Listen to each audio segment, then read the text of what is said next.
It's Friday, August 14th. We'll have as many meetings as it takes to do the work that Canadians expect. We're down to the final days for trade negotiators to come up with a new deal before new U.S. tariffs take effect. It's very important for organizations to make sure that their staff are trained correctly. Kinsman Foundation says the cybersecurity breach from the spring was worse than originally thought. And NDP leader Carla Beck will be here to talk healthcare and campaigning this summer. Stay with us, Saskatchewan. Your morning starts right now.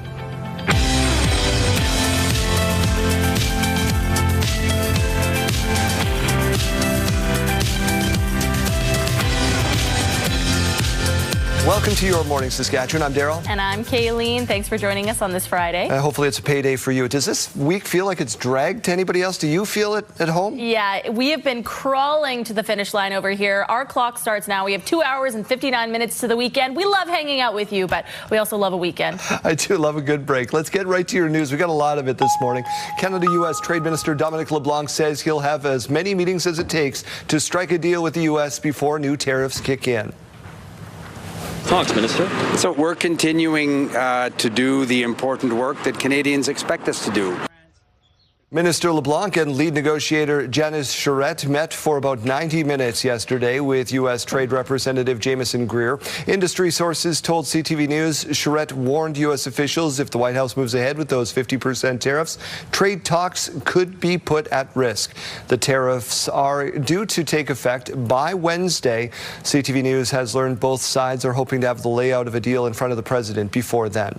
Minister LeBlanc posted an update online after yesterday's meeting. It says in part, negotiations are ongoing and continue to advance Canada's interests. Sources have confirmed to CTV News Minister LeBlanc is expected to brief the Advisory Committee on Canada-U.S. economic relations later today. U.S. President Donald Trump can now move ahead with a tariff exemption on small packages entering the U.S. A U.S. trade court ruled Trump can end the exemption, rejecting a legal challenge. Trump first moved to halt the de minimis exemption for parcels valued at $800 or less last year, saying it was a way to avoid tariffs and smuggle drugs. The move sparked concern from small businesses, but the U.S. Court of International Trade has ruled removing the exemption is allowed. Trump calls the ruling, quote, a big win, and the provision, quote, a giant loophole for tariff cheaters.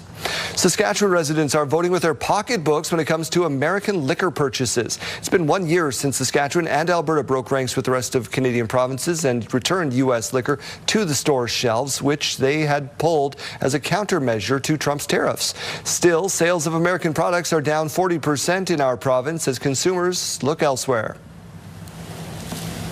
We have had the wine section decreased quite a bit. There's been a lack of demand for the U.S. wines, especially the California wines, and we've expanded the Canadian wines as a result. But the spirits, things like the bourbons and that from the U.S. are still popular, and the customers are thankful that we have them available. The Saskatchewan government says it will continue to leave it up to consumers to decide whether they wish to purchase or not. A raging fire burning near Summerland, BC keeps growing, but a major highway through the area has now reopened with limited hours.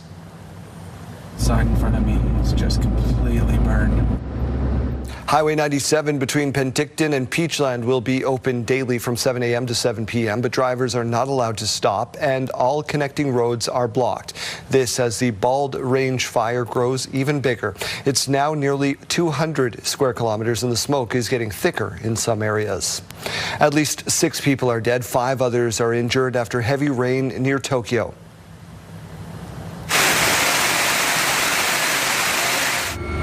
Look at that. Authorities are calling this rain unprecedented. The storm also left more than 20,000 people in the dark and 7,000 people stranded at Tokyo's airport.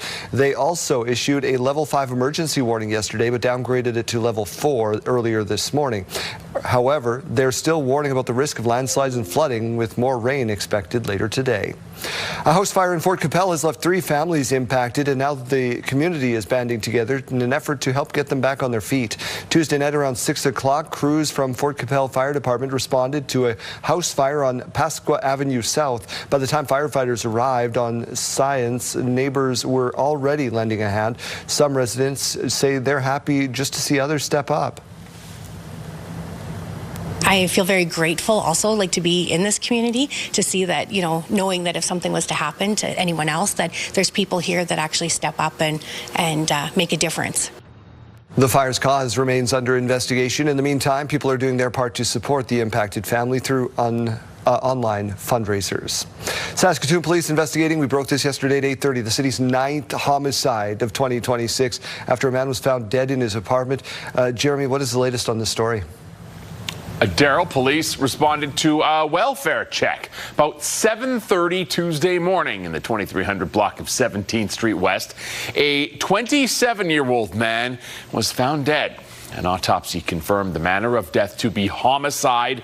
Major crimes units investigating. Anybody with information asked to contact police or Crime Stoppers. Well, despite the city of Regina's decision to allow a tent city to remain in one of its parks, Saskatoon's mayor doesn't see that happening in her city. Last week, Queen City announced it would not tear down the encampment. Last time tents were set up in Pepsi Park, the city promptly took it down and moved the residents into a newly created emergency shelter. Some in Saskatoon say they would like to see the city follow Regina's lead, but Mayor Cynthia Block says there's no plan to do that in Saskatoon due to safety concerns. The data is quite convincing that we should be very careful about allowing that type of way for people to live in our city if we know that it's going to cause harm. But having said that, I also understand that cities are trying very hard to do better to make sure that people are supported in their communities as we... One resident plans to start a petition to get a sanctioned tent city allowed in Saskatoon. Well, Darrell, new data highlighting how deadly e-scooters and e-bikes can be for children. See them ripping around every street, too. The Canadian Pediatric Surveillance Program says 10 children died using the devices last year. 12 more kids were admitted to intensive care units, while 26 were treated in hospital for more than 2 days. That data was released in an annual report emphasizing the need for better policy coordination and public education. Luigi Mangione could plead guilty today in the killing of a former United Healthcare CEO. This is according to a person familiar with the case who isn't authorized to talk publicly about it. This source did, however, also say that Mangione might still change his mind. Mangione is accused of stalking United Healthcare CEO Brian Thompson and killing him outside a New York City hotel. Lawyers for Mangione and the Justice Department declined to comment ahead of today's hearing, which was requested by prosecutors and defense lawyers. Reform UK leader Nigel Farage has won back his seat in Parliament.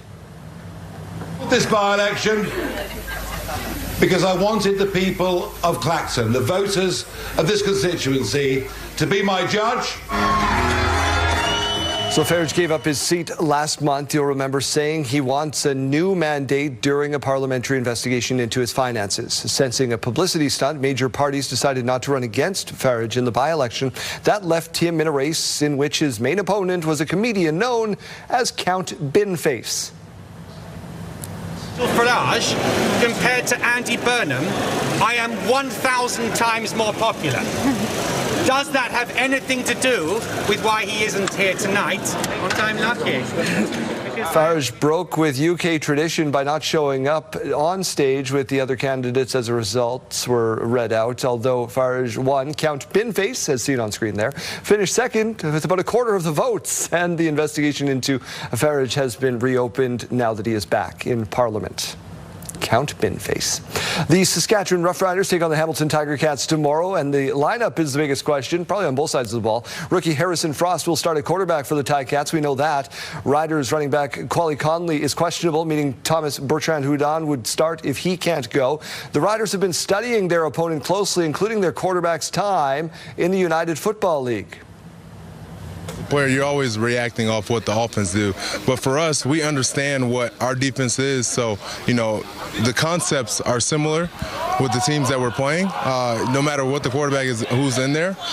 So understanding what they like to do, what they like to get to, and, just watching film and playing our keys. He's been entrusted with the job and the ball in his hands each play from a coach who obviously has had tremendous success in this league and has worked with some really good quarterbacks. So, they feel that he's the best option. We have to operate as we're getting, again, a better version of that team. Game goes Saturday at 5 on the mighty TSN. Let's get over to the Weather Center and let's talk about the chances we could watch that game on a patio in Saskatchewan. Well, if it was today, I would be saying no. Tomorrow, a bit of a higher chance. This morning view, though, is brought to you by Stars Lottery, your ticket fund's life-saving care across Saskatchewan. To wake us up in Regina right now, if we can get this to work, our system's just not wanting to work right now. Just take a quick look over at that beautiful morning view. We're seeing no temperatures. There we go, 16 degrees to wake you up in Regina with that cloud cover right now. Winds coming in at 17 kilometers per hour. Saskatoon seeing a little bit of drizzle to start the day. Winds coming in at 15 kilometers per hour. Now here's a look at these weather statements currently in effect. So we have areas from Yorkton down through Weyburn and Estevan that are seeing some statements regarding that rainfall that is incoming today. The areas in gray are more so of that statement. The areas lit up in green on your screen, that's where we actually have those rainfall warnings in effect. And you can see for good reason. Down through the southeast corner of the province right now, especially right around Estevan, we're seeing a lot of green, but we're also seeing the yellow and the reds and oranges. So we could see some of that thunderstorm activity. Also seeing some rain, as just mentioned, around Saskatoon and Prince Albert as well. Into the early parts of the afternoon, it's not really breaking off too far. Into the evening hours, we do start to see that southern system moving off into Manitoba. Prince Albert, though, we're still seeing some rain in areas around there and farther north. Into Saturday, things start to clear up down south. Still seeing some rain up north, though. And into the evening hours, things are looking pretty clear in the province. Just a few little specks of green there. Let's talk about total rainfall by the end of the day, though. So Estevan up to 16 millimeters of rain. This is by about 12:30 p.m. But take a look at how the number will jump as we go into those overnight hours. So by the end of the day fully, 22 millimeters of rain expected down through the southeast corner of the province. Regina only expecting about 3 millimeters. Moose Jaw about 3. 9 millimeters expected for Saskatoon, though. 16 millimeters for Prince Albert and 8 millimeters expected for Yorkton. So it's going to be coming down out there today. 18 degrees for the Battlefords and Prince Albert. 19 degrees for Saskatoon. Swift Current, Moose Jaw and Regina today. 17 degrees for Weyburn and Estevan and 16 degrees for Yorkton. So temperatures are remaining below that seasonal average.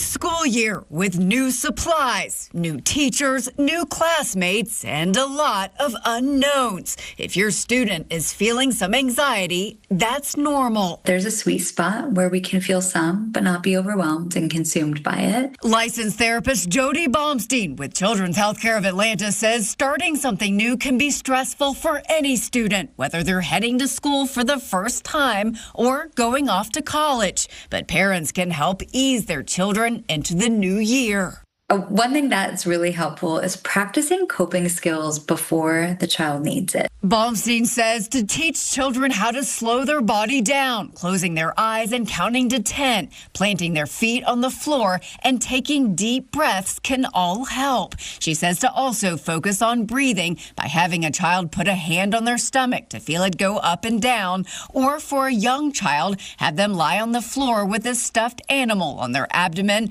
allowing them to watch it rise and fall with each breath. We want them to have lots of different things in their toolkit, so if they do feel overwhelmed when they're at school, they know what to do because you've already practiced. Baumstein says perhaps the best way to teach children these skills is to let them see how you deal with anxiety when you have something stressful come up talk to them about it. Explain what you're feeling and what you're going to do with that feeling to prepare, because that's how they learn. For Health Minute, I'm Andy Gaither.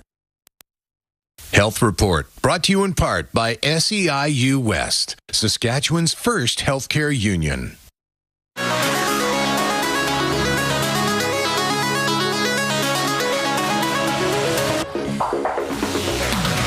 All right, in case you missed it, a massive, very old ladder is making waves on social media in southern China. It's 70 meters long, and it's made of rattan strips. How do I say that? Rattan, I think. Rattan.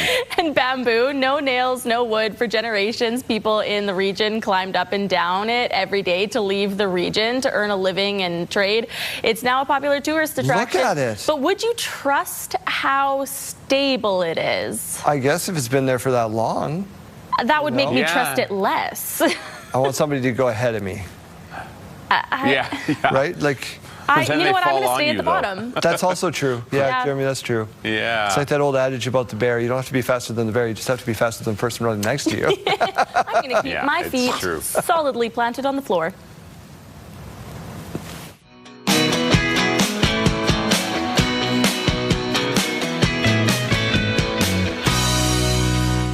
So it is a Rough Rider game day tomorrow, obviously. I got my green on. So we're asking you, what is your Rider game day tradition? I feel like JD's got a long one. Not anymore. I'm not really superstitious, but I like to, if I'm not going to the game, just a little I like to pull a TV out on the deck. Jersey on, hat on, cooler, and enjoy it outside. It gets a little dicey come October, November, but I got at least another month left of doing that every week, and I do love it. I know a lot of people that pull the different kinds of screens out during the camping season. They're out around the campfire and they got the game going. Yeah. Do you have a tradition, though? No, not at all. No, I didn't grow up a Rough Rider fan. I grew up in southern Alberta. I grew up with Doug Flutie and Jeff Garcia, which is going to make everybody out there very happy. What were your stamp game traditions then? I never was really into the CFL. I was an NHL guy, and that was it. It didn't happen for us. All right. Well, so we want to hear. That was a heavy, disappointing sigh. We don't want to hear any more from Daryl. We want to hear from you. You asked. Text your name and your answer to 10400. Standard message rates may apply. What is your Rider game day tradition? We'll share your answers in 1 hour. A disappointed Dodge.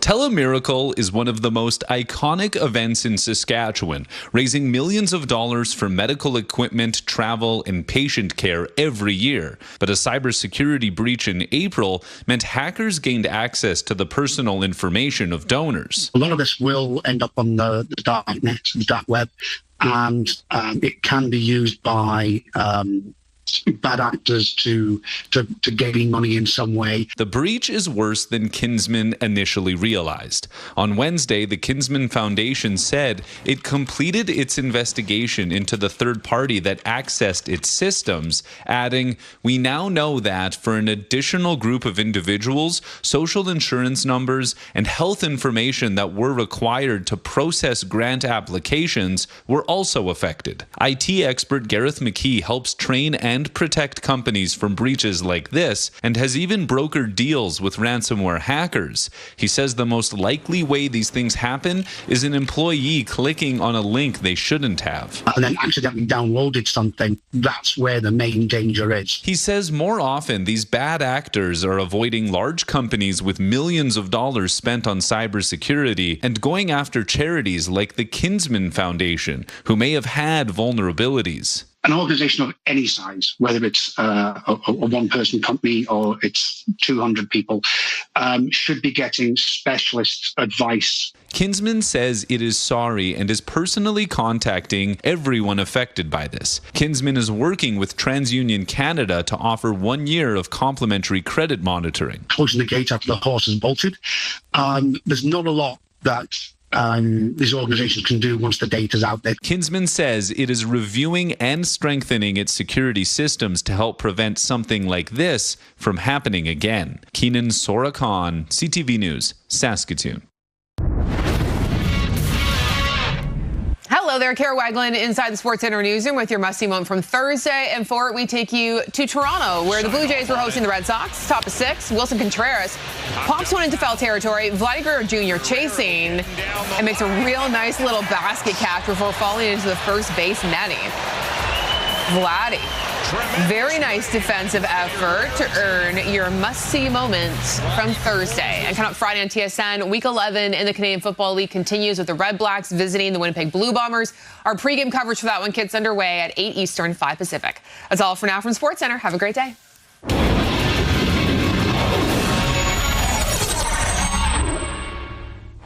Time now for our national forecast. It is going to be a damp day in the prairies. Calgary up to 16 degrees with that rain today. Edmonton 19 degrees. Winnipeg 23 with some rain.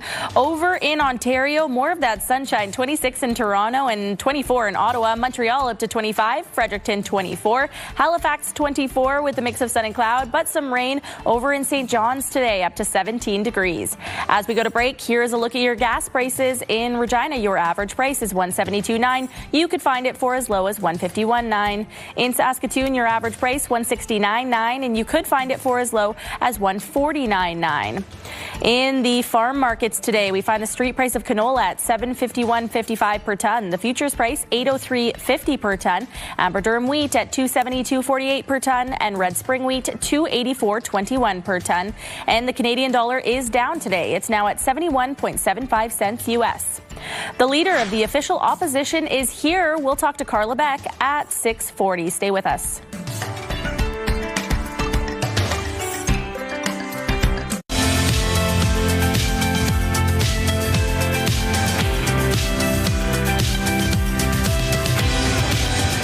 Welcome back to Your Morning. It is 6:30. Let's get you updated. A man suffered serious injuries after being struck by a driver at a busy Regina intersection. This one happened at the intersection of Dudney Avenue and Louvain Drive. Police say a man suffered significant injuries when the driver struck him. The investigation is ongoing. Saskatoon police were called to a crash involving 3 vehicles yesterday. Here's a look at the scene. Happened Thursday afternoon. Traffic restrictions were put in place around the crash at 7th Street East and Preston Avenue South. One man taken to hospital by paramedics for treatment for what they believe to be non-life-threatening injuries. The cause under investigation. A Moose Jaw restaurant is facing major fines after it forced a foreign worker to pay a fee for their job. Guac Mexi Grill in Moose Jaw pleaded guilty to 1 count of charging a foreign worker a fee or expense for employment. It's a result of an investigation into allegations a worker was required to pay $12,000 to keep his job, with their continued employment being a condition of their pathway to permanent residence. As a result, the restaurant is facing a $5,000 fine, $2,000 victim surcharge, plus they were ordered to repay the victim the $12,000. Construction has started on what could become the world's largest uranium mine in Saskatchewan is a planetary geology anomaly. Spin this around. One of them anyway. The highest grade uranium deposits in the entire world are found here at the Athabasca Basin in northern Saskatchewan. Once operational, NextGen Energy's uranium mine could become the largest in the world, producing 30 million pounds of uranium each year. Construction is expected to take 4 years, and the workforce will more than triple during that time. Employment more than 1,000 people expected. A BC woman visiting Saskatchewan with her family had a terrifying close call that was caught on camera. The last 2 nights, I don't sleep a lot these days, but the last 2 nights have been a lot of worst case scenarios, what ifs, what we avoided, how things could have been very different. Claire Johnstone was standing outside a hotel in Regina holding her baby who had been vomiting. The family was preparing to take the infant to the ER. As the mom stepped inside her vehicle, debris and scaffolding fell exactly where she had been standing. There it is on your screen. Investigators believe the incident was a workplace accident. The Johnstone family is counting their blessings, and the little guy is doing much better. Prince Albert police are looking for witnesses into a serious assault involving a number of people Tuesday night. Officers responded to the unit block of River Street West just around 9:30 Tuesday for a report of an assault involving multiple men. Nobody was at the scene when police arrived, but officers learned 2 men were assaulted by another group of men, one of them seriously injured. Police say the 2 men left in a gray Ford F-150 towing a boat covered by a tarp. Police are asking anyone for video of the area. Residents can submit anonymous tips through Crime Stoppers. Pelican Narrows RCMP have charged 3 people after finding a gun and alcohol in a vehicle that had gone into a ditch. Around 5:30 Monday night, RCMP responded to a single vehicle collision on Highway 135. Police say the occupants of the vehicle were not injured, but a loaded handgun and open alcohol were seen in that vehicle. As a result, 28-year-old Marcy Ballantyne, 28-year-old Newton Ballantyne, and 21-year-old Safria Linklater are charged with multiple firearms offenses. A private donation company that was under investigation by Health Canada has paused plasma collection across the country. Grifols came under scrutiny after 2 people who donated plasma died in clinics in Winnipeg. One Grifols clinic in Winnipeg was given a non-compliance rating by Health Canada. In a statement to CTV News, the for-profit company says pausing plasma operations because of unfounded attention. The company has maintained it has no reason to believe there is a correlation between the 2 deaths and plasma donation. Health Canada says it will work with the company on compliance issues before those clinics can reopen. An informal inquiry into adverse effects from the COVID-19 vaccine will soon get underway. I'm not anti-vaccine. I have questions about this one, obviously, because of my experience. Carrie Sakamoto got vaccinated for COVID-19 after her second shot. She was diagnosed with Bell's palsy. She's hoping a Conservative MP's unofficial inquiry will give her a place to put her story on record. Conservative Dean Allison will lead 4 days of sworn testimony focusing on COVID-19 vaccine injuries this fall. But his initiative isn't sanctioned by the federal government and has no power to prompt accountability. Allison also isn't planning to include testimony from pro-COVID-19 vaccine voices in the inquiry, prompting critics to question the intent. As of January 2024, there were more than 58,000 reports of adverse events following COVID vaccinations. Of those, less than 12,000 were considered serious, representing 0.01% of all doses administered. The Ontario government is laying out some ground rules for new data centres in their province. Ontario has everything it takes to be a leader in embracing digital infrastructure expansion. Okay, so Ontario's data center playbook would require companies to cover all of their electricity bills. Bigger data centers would be charged a higher rate, of course. This will also be a standard on water use and noise levels in areas. Projects will be only approved if they give back to communities with benefits like parks and roads. Oakville this week became the first municipality to vote for a 1-year data center moratorium. Mississauga will vote on a similar pause next month. Some good and bad news in this week's crop report. Rain over the next couple of days will certainly help topsoil moisture. 48% of cropland is considered adequate. Hayland is at 49%. Crop quality is decent. Winter cereals are the furthest along the harvest with 18%. Winter wheat is at 27% out of the ground. So combining is underway. They need some decent temperatures to get that work done. It is hard work. It is long days. Kayleen, what can we expect? Well, we are going to be seeing some rain helping that topsoil moisture, but temperatures are below the seasonal average, especially today. This is the lowest temperatures for the week. 16 degrees right now to wake us up, so not so bad for the morning, but into the afternoon, we're not seeing temperatures going up too much in Regina or really across the province. In Saskatoon, we're at 14 degrees right now. We have seen a little bit of drizzle to start the day in the area. Winds are coming in at 15 kilometers per hour. We're not seeing winds increasing in Saskatoon today all too much, but down through the southeast corner where we are going to be seeing most of that rain today, could be seeing winds gusting up to about 40 kilometers per hour. This is a look at the radar and satellite. So it has already started in the province, obviously in areas around Prince Albert, Saskatoon, and down through Estevan and Weyburn area. We're going to continue on seeing that throughout the day, especially if you're joining us from the southeast corner today. Temperatures are cooler to start the day up north as well. So really all those areas lighting up in blue. 4 degrees though in Stony Rapids, 4 degrees in South End, 6 degrees in Hudson Bay. A bit of an improvement as we look over to Melfort at 12 13 degrees in Spiritwood and Prince Albert. Down in the south, only seeing Wynyard right now in those single digits at 9 degrees. 11 degrees, though, through Yorkton, 15 in Estevan and Weyburn. Assiniboia as well at 15, and Moose Jaw at 15 degrees. 13 degrees over in Swift Current and 13 in Kindersley. Into the afternoon today, as I mentioned, temperatures not really going up all too much. We're only seeing highs of 18 degrees in Prince Albert and the Battlefords. 19 degrees today in Saskatoon, Regina, Moose Jaw and Swift Current. 16 in Yorkton and 17 degrees for Weyburn and Estevan today. Here's a look at that 7-day forecast. We got to get through the day today with that rain expected. Tomorrow, though, things are looking a lot more clear. Mix of sun and cloud, 23 degrees. On Sunday, 25 degrees, so that's going to be a great option to get outside. It's into the evening hours in both Regina and Saskatoon that we could be seeing some of that rain. 25, though, on Monday, 22 on Tuesday with the chance of rain, risk of some thunderstorms. 24 on Wednesday, still seeing that risk of some thunderstorms in the afternoon there, and 25 on Thursday. In Saskatoon, 22 degrees tomorrow. A lot of sunshine in the early afternoon expected on Sunday, 24 degrees. Again, it's into the evening hours that we could be seeing chance of rain, risk of some thunderstorms. That risk does continue into our afternoon in Saskatoon on Monday, 22 degrees. Tuesday, 20 degrees, up to 24 by Wednesday, and 25 degrees by Thursday.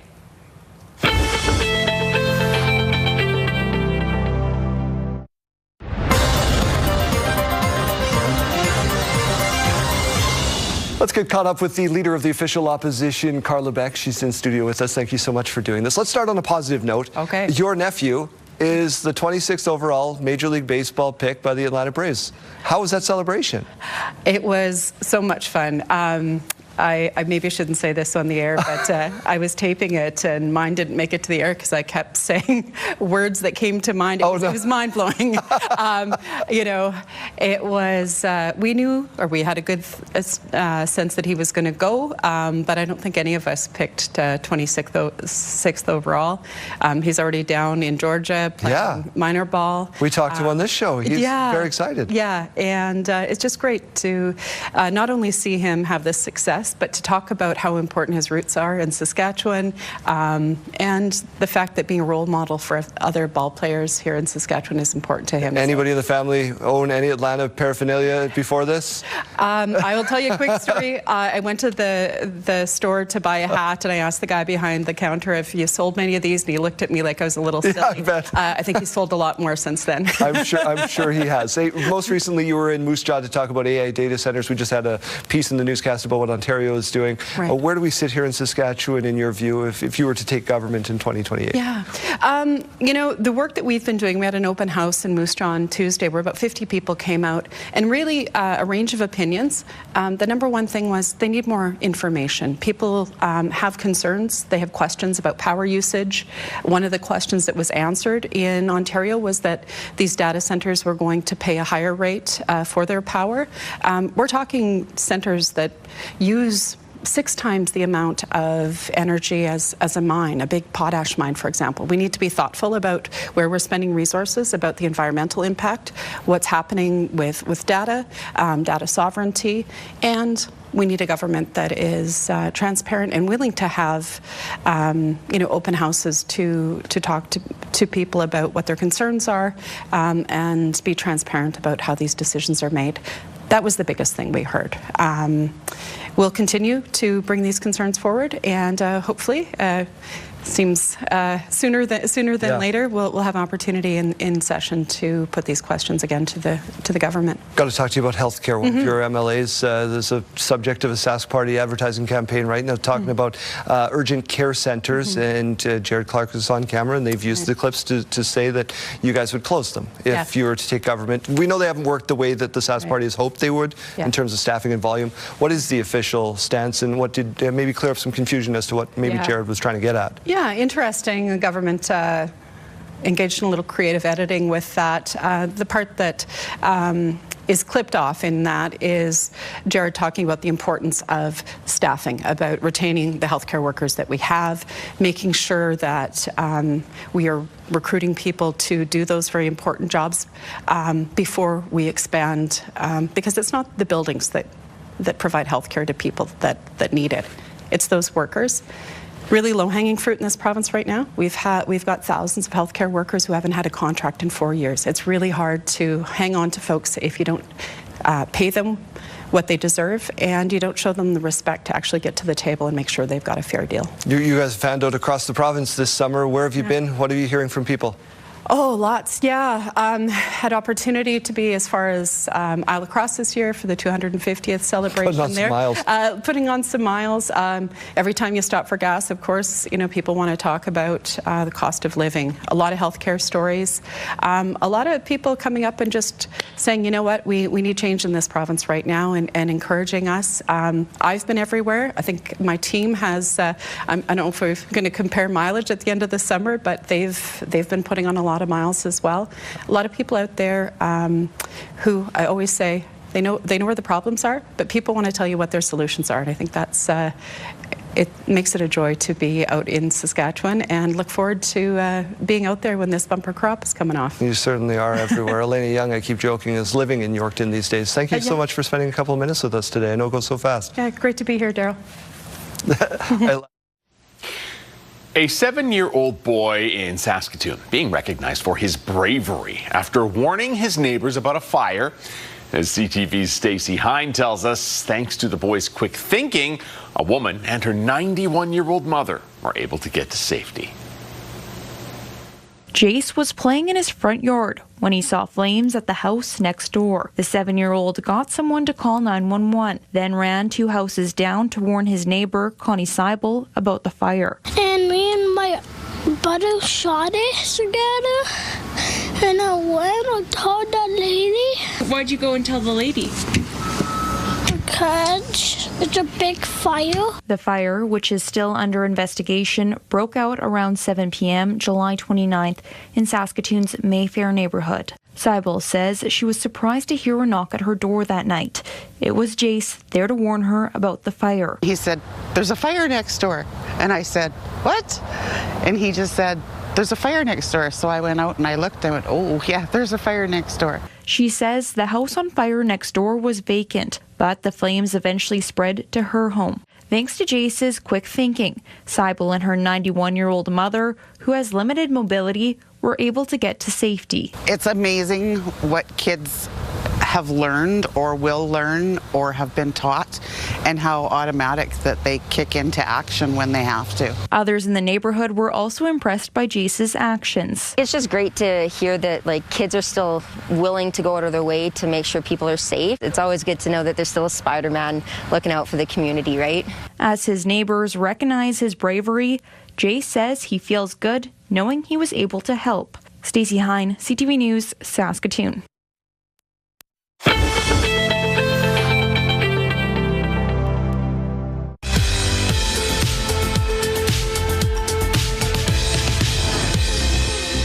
It's August 14th, and we have these milestones to share with you. We'll start off with a big happy birthday going out to Ellie, turning 6 years old. Lots of love from your grandma, Sherry. Turning 3 years old today is Dimitri. His brothers Alex and Christopher and mom and dad are wishing him a very happy birthday. Happy anniversary to Reg and Vivian today, marking 50 years married. Enjoy your special day.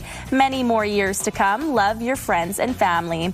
And looking forward to the weekend now. More anniversary love. Happy anniversary to Denise and Keegan. They're celebrating their special day tomorrow. Congrats, with love from your mom, dad, and all the family. Happy anniversary to Chris and Sharon. They're marking 51 years this weekend. Huge congratulations, and here's to many more years. And also marking an anniversary will be Shauna and Mike, marking 11 years. Enjoy your special day, and congratulations. Milestones, brought to you by Harbor Landing Village, an award-winning senior care and living community in Regina. If you have a milestone coming up, send us an email to yourmorningsaskatchewan@ctv.ca, or simply scan that QR code on your screen. Please send those in at least one day in advance. What's going on the radio today? Well, Daryl, you probably know of this already because there's that Rumbled Island in the province here, but there's an actual entire website dedicated to selling private islands, and it's not just for the ultra wealthy either. I was cruising through it this morning, and there's a lot of islands out there that you could own for under $200,000, including some with cabins already on them. So we'll go through some of those listings on the way. We'll do our best real estate, I guess, here this morning. If you're looking for a new place, your own island, you can turn into a superhero or a villain. You have a private layer now, too. So that's on the way. Plus, keep on listening 10 minutes with the iHeartRadio app, and that could send you off to Nashville to see Cameron Whitcomb at the Ryman Auditorium. For clarity for people out there at home, after the war, people who served and died had some islands in northern Saskatchewan named after them. So Harold Drummold's who it's named after, not me. This is less heroic to just go and buy your own, but yeah, the option's out there. Cost is a little different. Thanks, Jason. Yes. Thanks, Daryl.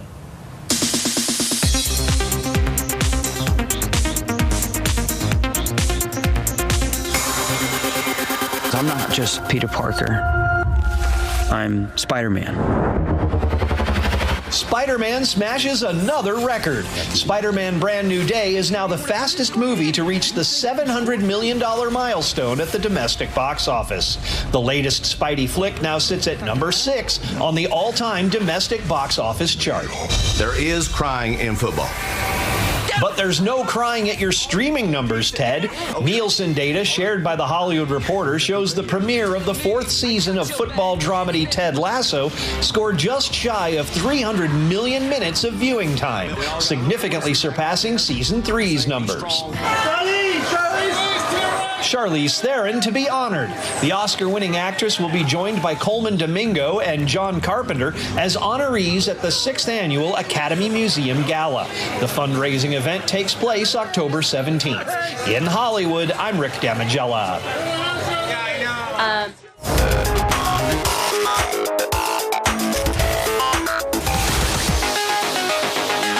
Here's a quick reminder in Sidebar to enjoy life's simple pleasures.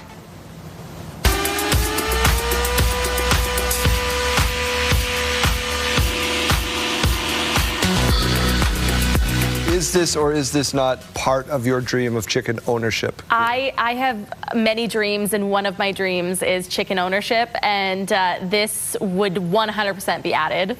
They didn't know if the chickens would use it, and voila, they did. This is so cute. They seem to really like it. That's great.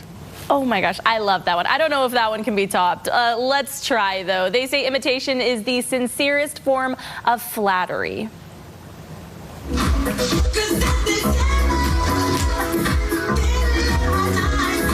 All right, this one's a good one, too. Yeah. This kid loves Michael Jackson so much that he memorized the choreography to the Thriller dance. Every step the king of pop takes, he does, too. From the moves to the facial expressions, he nails that performance. Looks pretty good to me. How about you, JD? What do you give it? 5 stars? Yeah, 4. 4 He doesn't have the right, yeah, he's missing the glove, right? So. Never quite perfect. He's got the energy, though. Never stop improving. Passion. Yeah. Jeremy, what do you have for us quickly? All right, how about playtime? Does your playtime with your kids look like this?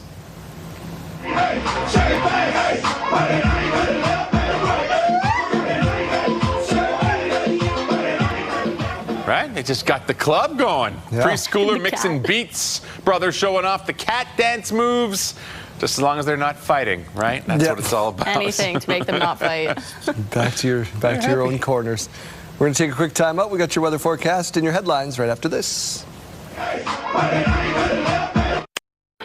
to Friday, August 14th. We'll have as many meetings as it takes to do the work that Canadians expect. We're down to the final days for trade negotiators to come up with a new deal before new U.S. tariffs take effect. To make sure that we're still on the same page, and where there's new sensitivities, let's talk about them face to face. Leaders hoping for a new deal as Washington trade talks continue. But the spirits, things like the bourbons and that from the U.S. are still popular, and the customers are thankful that we have them available. Saskatchewan residents voting with their pocketbooks when it comes to the sale of American liquor. Stay with us, Saskatchewan. Your morning starts right now.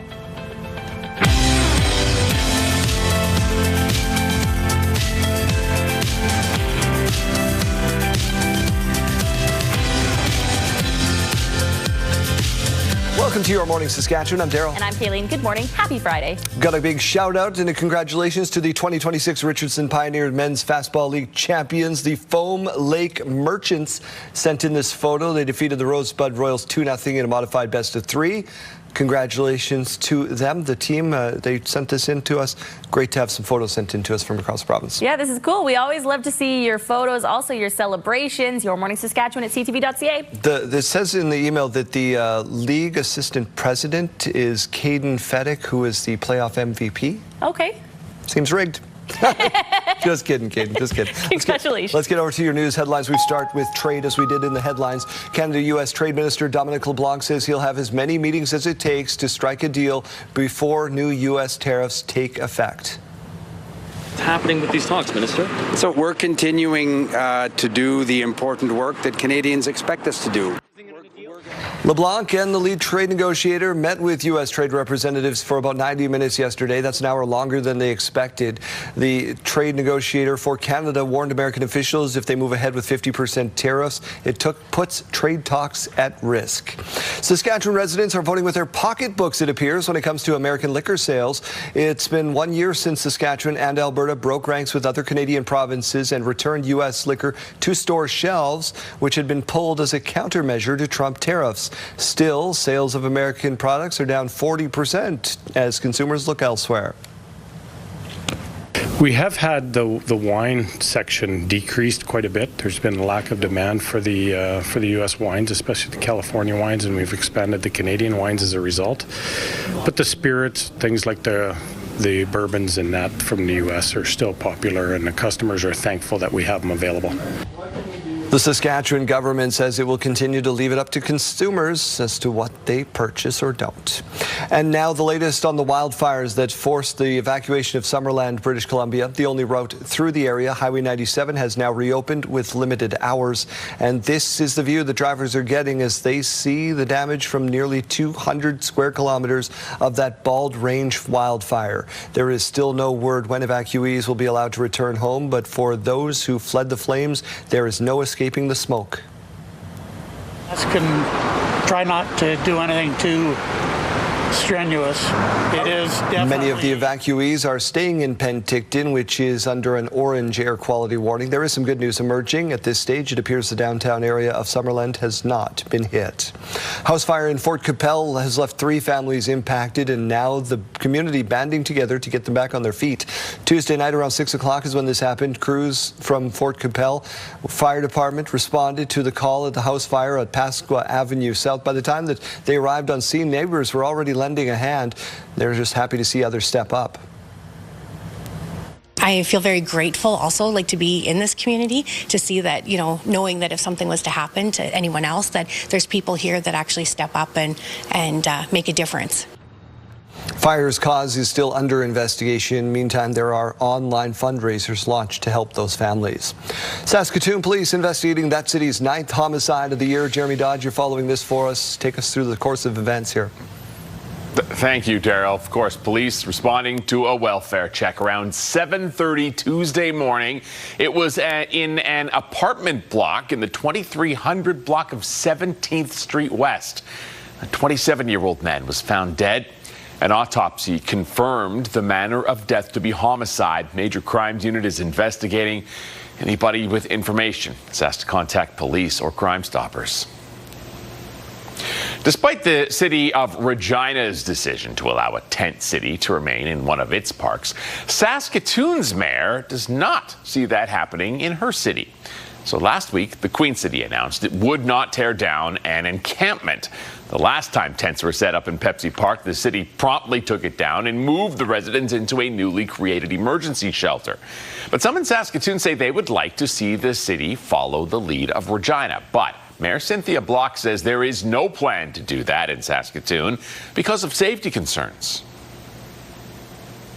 The data is quite convincing that we should be very careful about allowing that type of way for people to live in our city if we know that it's going to cause harm. But having said that, I also understand the cities are trying very hard to do better to make sure that people are supported in their communities as we are. One resident plans to start a petition to get a sanctioned tent city in Saskatoon. Daryl, WestJet is agreeing to pay a large settlement. Yeah, WestJet has agreed to pay a $4.5 million settlement in a sexual harassment class action lawsuit. The suit was first launched in 2016, brought forward by flight attendants. According to the lead plaintiff and her lawyer, more than 3,000 flight attendants are involved in that lawsuit. The flight attendants allege WestJet failed to provide a safe workplace, with one allegation of a pilot sexually assaulting a flight attendant during a layover in 2010. In a statement, WestJet said it was pleased to have reached a settlement. The man accused of killing a CEO of a health insurance company 2 years ago expected to plead guilty to federal charges today. 28-year-old Luigi Mangione faces 2 counts of federal stalking, resulting in the death of United Healthcare CEO Brian Thompson, who was gunned down on a New York City sidewalk in 2024. The Justice Department originally wanted the death penalty, but a judge threw out the federal murder charges in January, taking execution off the table. In the state, Mangione pleaded not guilty to 8 charges. If he does plead guilty to the federal case, his legal team could take steps to dismiss the state case on double jeopardy grounds. Reform UK leader Nigel Farage has won back his seat in Parliament. Called this by-election because I wanted the people of Clacton, the voters of this constituency, to be my judge. Farage gave up his seat last month, saying he wants a new mandate during a parliamentary investigation into his finances. Sensing a publicity stunt, major parties decided not to run against him in the by-election. That left him in a race in which his main opponent was a comedian known only as Count Binface. Against Nigel Farage, compared to Andy Burnham, I am 1,000 times more popular. Does that have anything to do with why he isn't here tonight? Or I'm lucky? There's always something, isn't there? Farage broke with UK tradition by not showing up on the stage with other candidates as the results were announced. Although he won, Count Bittenface finished second with about a quarter of the votes, and the investigation has now been reopened now that he is back in Parliament. Characters. The Saskatchewan Roughriders take on the Hamilton Tiger Cats tomorrow, and the lineup is the biggest question mark. Rookie Harrison Frost will start at quarterback for the Ticats, we know that. Riders running back Quali Conley is questionable, meaning Thomas Bertrand-Houdon would start if he can't go. The Riders have been studying their opponent closely, including their quarterback's time with the United Football League. As a defensive player, you're always reacting off what the offense do. But for us, we understand what our defense is. So, you know, the concepts are similar with the teams that we're playing, no matter what the quarterback is, who's in there. So understanding what they like to do, what they like to get to, and, you know, just watching film and playing our keys. He's been entrusted with the job and the ball in his hands each play from a coach who obviously has had tremendous success in this league and has worked with some really good quarterbacks. So, you know, they feel that he's the best option. We have to operate as we're getting, again, a better version of that team. Kickoff 5 o'clock on the mighty TSN. Let's get over to the Weather Center and find out if we can watch that game on a patio. Tomorrow, yes, your chances go up. Today, if the game was today, no. It's going to be raining, especially if you're waking up with us from the southeast corner of the province. You've already seen some rain this morning. That is likely to continue into the rest of your day. Let's take a look at this morning view, though. It's brought to you by Stars Lottery. Your ticket funds life-saving care across Saskatchewan. 16 degrees right now with that cloud cover to wake you up in Regina. Winds currently coming in at 15 kilometers per hour. In Saskatoon, we have started to see some of that drizzle. It started a couple hours ago, actually. 14 degrees to wake you up, and winds coming in at 13 kilometers per hour. Here's a look at those weather statements currently in effect. So the gray areas are the weather statements indicating that rain. The green areas are actually the rainfall warnings currently in effect. And obviously, you can see that on our screen. This is a current look at what's happening out there. So the rain is falling in areas all the way down from the U.S. border through Estevan, Weyburn area up to the Parkland region. Regina seems to be right on the edge of that system today. We are expecting to see a couple millimeters of rain, just not as much as what we're seeing down through that far southeast corner. Rain also falling, as we mentioned, in areas around Saskatoon and Prince Albert to start the day. Into the afternoon, this is at about 1:15 p.m. That system does track up from the southeast corner to even farther past Yorkton. It's going to continue on through into the evening hours, but then push off into Manitoba. So this is at about about 11:30 p.m. We see a little bit more coming up in the southwest corner of the province, up from the United States, and areas in the far north seeing some of that rain into the evening hours. Tomorrow, though, things are really clearing up, not just with the precipitation, but also with the clouds. We're expecting to be seeing a really sunny Saturday. Now, these numbers have gone down since last hour. So by about 1:30 p.m. This afternoon, Estevan's going to be seeing about 11 more millimeters of rain, about 2 for Yorkton, 1 millimeter for Regina, 2 for Moose Jaw, 4 millimeters for Saskatoon, 1 for the Battlefords, and 2 for Prince Albert. But take a look at how those numbers jump in some areas, especially around Prince Albert, into the overnight hours by about 1 a.m., about 13 millimeters of rain. There, the number goes up a little bit to about 8 millimeters for Yorkton. And here's a look at those temperatures. We've been talking all week about how Friday today is going to be the lowest for those temperatures for this week, and that is ringing true today. Again, keeping in mind that the average is about 25 to 26 degrees this time of year, but today we're only seeing highs of about 18 degrees in the Battlefords and Prince Albert, 19 degrees in Saskatoon and Regina today, 19 in Swift Current and Moose Jaw, 17 in Weyburn and Estevan, and 16 degrees in Yorkton today.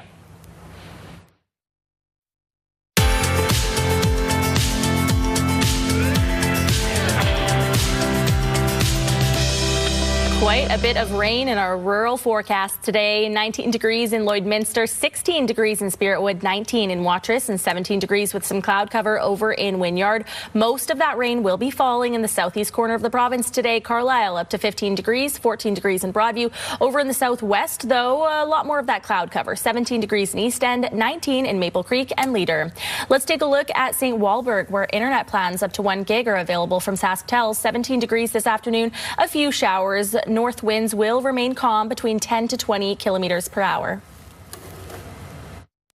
Now we check in with Janelle Lippi, who's downtown in Regina this morning with YQR Haunts, exploring some of the city's most spooky urban legends, Janelle. Hi, Jeremy. That's right. A little bit of a spooky day. It's kind of cloudy, a little bit chilly. Perfect day for a couple ghost stories. I've got Keely and Kathy with me this morning.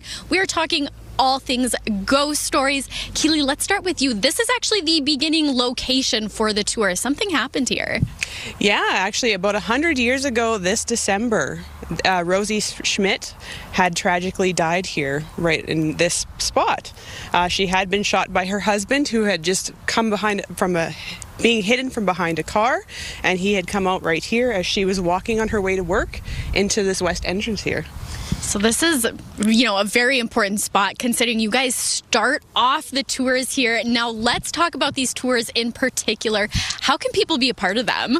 Well, we have our walking tour. That's coming up for, what's the date for that again, Keely? August 27th for the walking tour. That's our last one. But then on September 17th, our bus tour starts, and that's weekly up until like Halloween pretty much. All right, so more to look forward to then, of course. How has the public response been to this? This is year 2 for you guys. Yeah, okay, so last year every tour sold out right away. We had like the bus full. We couldn't believe it. So this year, that's why we started the walking tours, because people wanted more. So last night, for example, sold out. So we couldn't be happier with the response. All right, where can people go for a little bit more info? Yeah, so we have YQR Haunts on Instagram, so that would probably be the easiest place, and there's a link there that will take you to the walking tour on Eventbrite. Yeah. Okay. Yeah. All right, well, lots of fun to be had. Jeremy, are you feeling a little bit spooked yet? No, I'm not. It's too early for spooky season, isn't it? I guess it's never too early for spooky season, Janelle. Thank you very much. We'll see you in a little while. Hello there, Kara Waglin inside the Sports Center newsroom with your must-see moment from Thursday. And for it, we take you to Toronto, where the Blue Jays were hosting the Red Sox. Top of 6, Wilson Contreras pops one into foul territory. Vladdy Guerrero Jr. chasing and makes a real nice little basket catch before falling into the first base netting. Vladdy, very nice defensive effort to earn your must-see moments from Thursday. And coming up Friday on TSN, Week 11 in the Canadian Football League continues with the Red Blacks visiting the Winnipeg Blue Bombers. Our pregame coverage for that one gets underway at 8 Eastern, 5 Pacific. That's all for now from SportsCenter. Have a great day.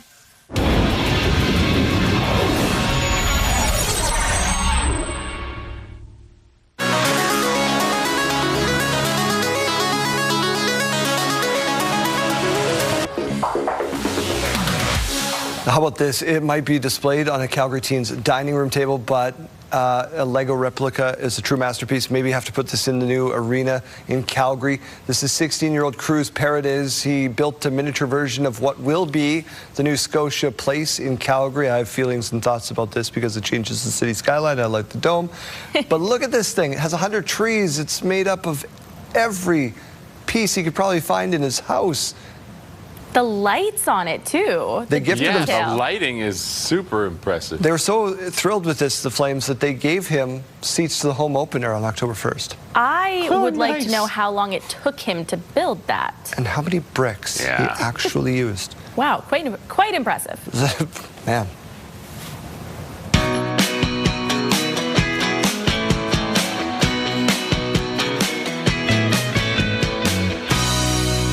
I guess that's a challenge to you, Saskatchewan. If you're a Lego builder, build Mosaic Stadium and send us a picture. Yeah. We'll send a camera crew to you. What's your game day tradition? Is our question of the day. Yeah, just a couple answers coming in so far. We would love to see some more. So far in our text line, we had TC saying, my dog puts on his jersey. I get out my rider chair, blanket, rider pillow. I put on my jersey, socks, and rider runners. Then I am ready. That's quite the routine. All right. Sheldon from Wynyard saying, my Rough Rider tradition is to relax in PJs during the game and have a bag of chips and a glass of pop and a bottle of ice water. Love it. You get to relax, have some snacks. We want some more answers. What is your Rider game day tradition? Whether it's a home game or an away game, let us know. Text us at 10400. Standard message rates may apply, or scan that QR code on your screen.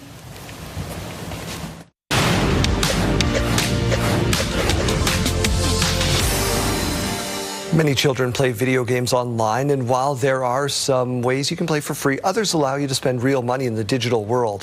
One family is concerned about the addictive nature of the games after their child spent $2,000 on gaming cards. Pat Foran reports. Roblox is an online platform where users play games, hang out with friends, and build their own virtual worlds. The game is free to play, but users can buy avatar items, tools, and clothing within the gaming universe. He loves playing Roblox games. Hong Jin and Jason Kim of Toronto say their 11-year-old son plays the video game.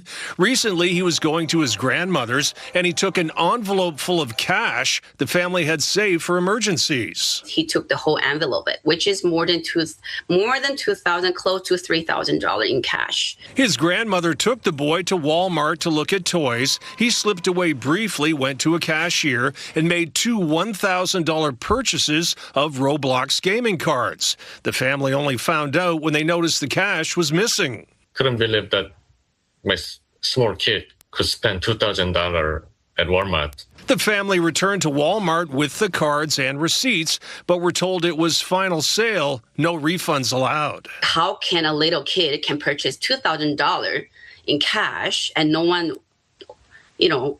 had a suspicious about it? When CTV News reached out to Walmart, a spokesperson said, "We reviewed this transaction and determined our associates acted appropriately.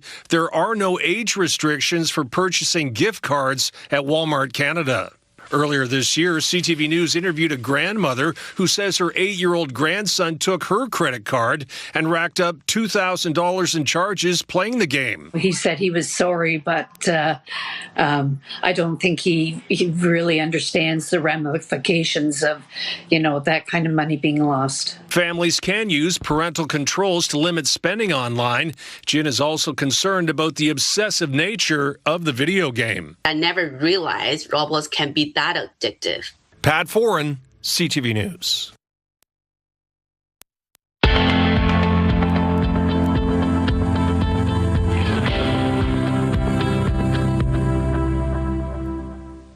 Time for our morning mystery. We've got 3 clues lined up for you. Today we are told it is a thing. Play along with us. Clue number 1.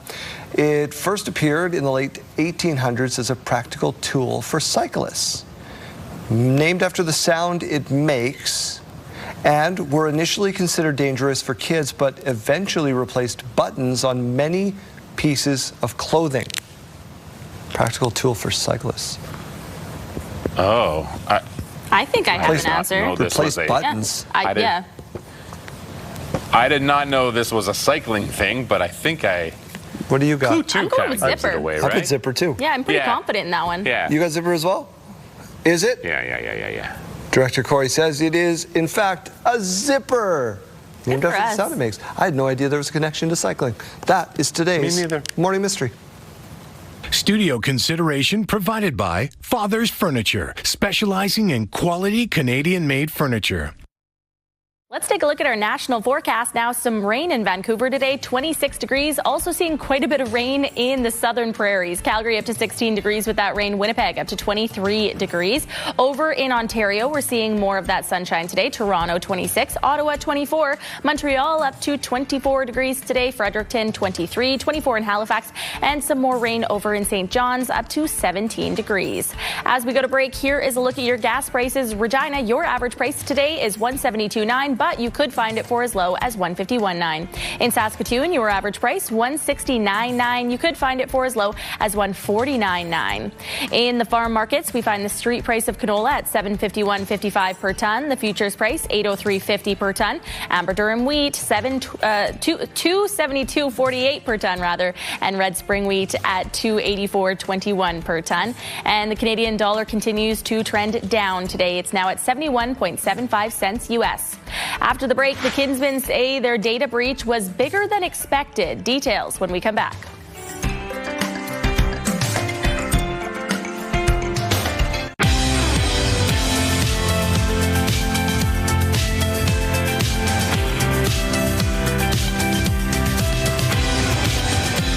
Welcome back to the program. Just about 7:30 on your Friday. As Canada and the rest of the world search for stable, reliable sources of energy with goals of a zero-emission future, demand for nuclear power is growing. CTV's Alison Bamford traveled to northern Saskatchewan, where a new mine is being built to power the surge. A bird's-eye view of Canada's uranium hotspot. The Athabasca Basin in northern Saskatchewan is rich with energy sources. The uranium in Saskatchewan is a planetary geology anomaly. The highest grade uranium deposits in the entire world are found here. And today, ground officially broke on the next-gen Rook 1 project that will one day mine the ore on the Patterson Lake Peninsula, 640 kilometers north of Saskatoon. The mine's just the platform for a far bigger objective. Once operational, the uranium mine could become the largest in the world, producing 30 million pounds of uranium each year. In terms of the power scale that this project's going to produce, it's the equivalent of powering 46 million homes annually. Construction here comes as global demand for nuclear energy is at an all-time high. Canada is already the second largest uranium producer in the world, and Ottawa has big aspirations of expanding domestic generation, global exports, and large-scale reactors. This is Saskatchewan, part of Saskatchewan's contribution to Canada becoming an energy superpower. And it's projects like this that are going to increase Saskatchewan's global presence in that space. At the site, the workforce will more than triple during construction, employing over 1,000 people, many from local communities. I've always maintained that when we have development of this sort, that we must maximize benefit to the local communities that are impacted by this particular mine located in their backyard. Construction is expected to take 4 years, with production anticipated to start in late 2030. But even after that, geologists say there are decades worth of exploration left at the Athabasca Basin. Alison Bamford, CTV News, Fort McMurray, Alberta. Thank you, Alison. A BC woman visiting Saskatchewan with her family had a terrifyingly close call that was caught on camera. I haven't slept the last 2 nights. I don't sleep a lot these days, but the last 2 nights have been a lot of worst case scenarios, what ifs, what we avoided, how things could have been very different. Claire Johnstone was standing outside a hotel in Regina holding her baby who had just been vomiting. The family was preparing to take the infant to the ER as the mom stepped inside her vehicle. Debris and scaffolding fell exactly where she'd been standing terrifying stuff. Investigators believe the accident was a workplace accident.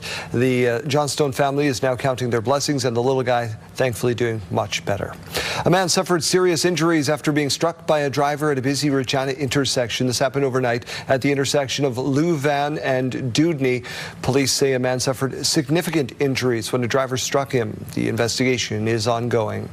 The Kinsman Foundation says the cybersecurity breach from the spring was worse than they originally thought.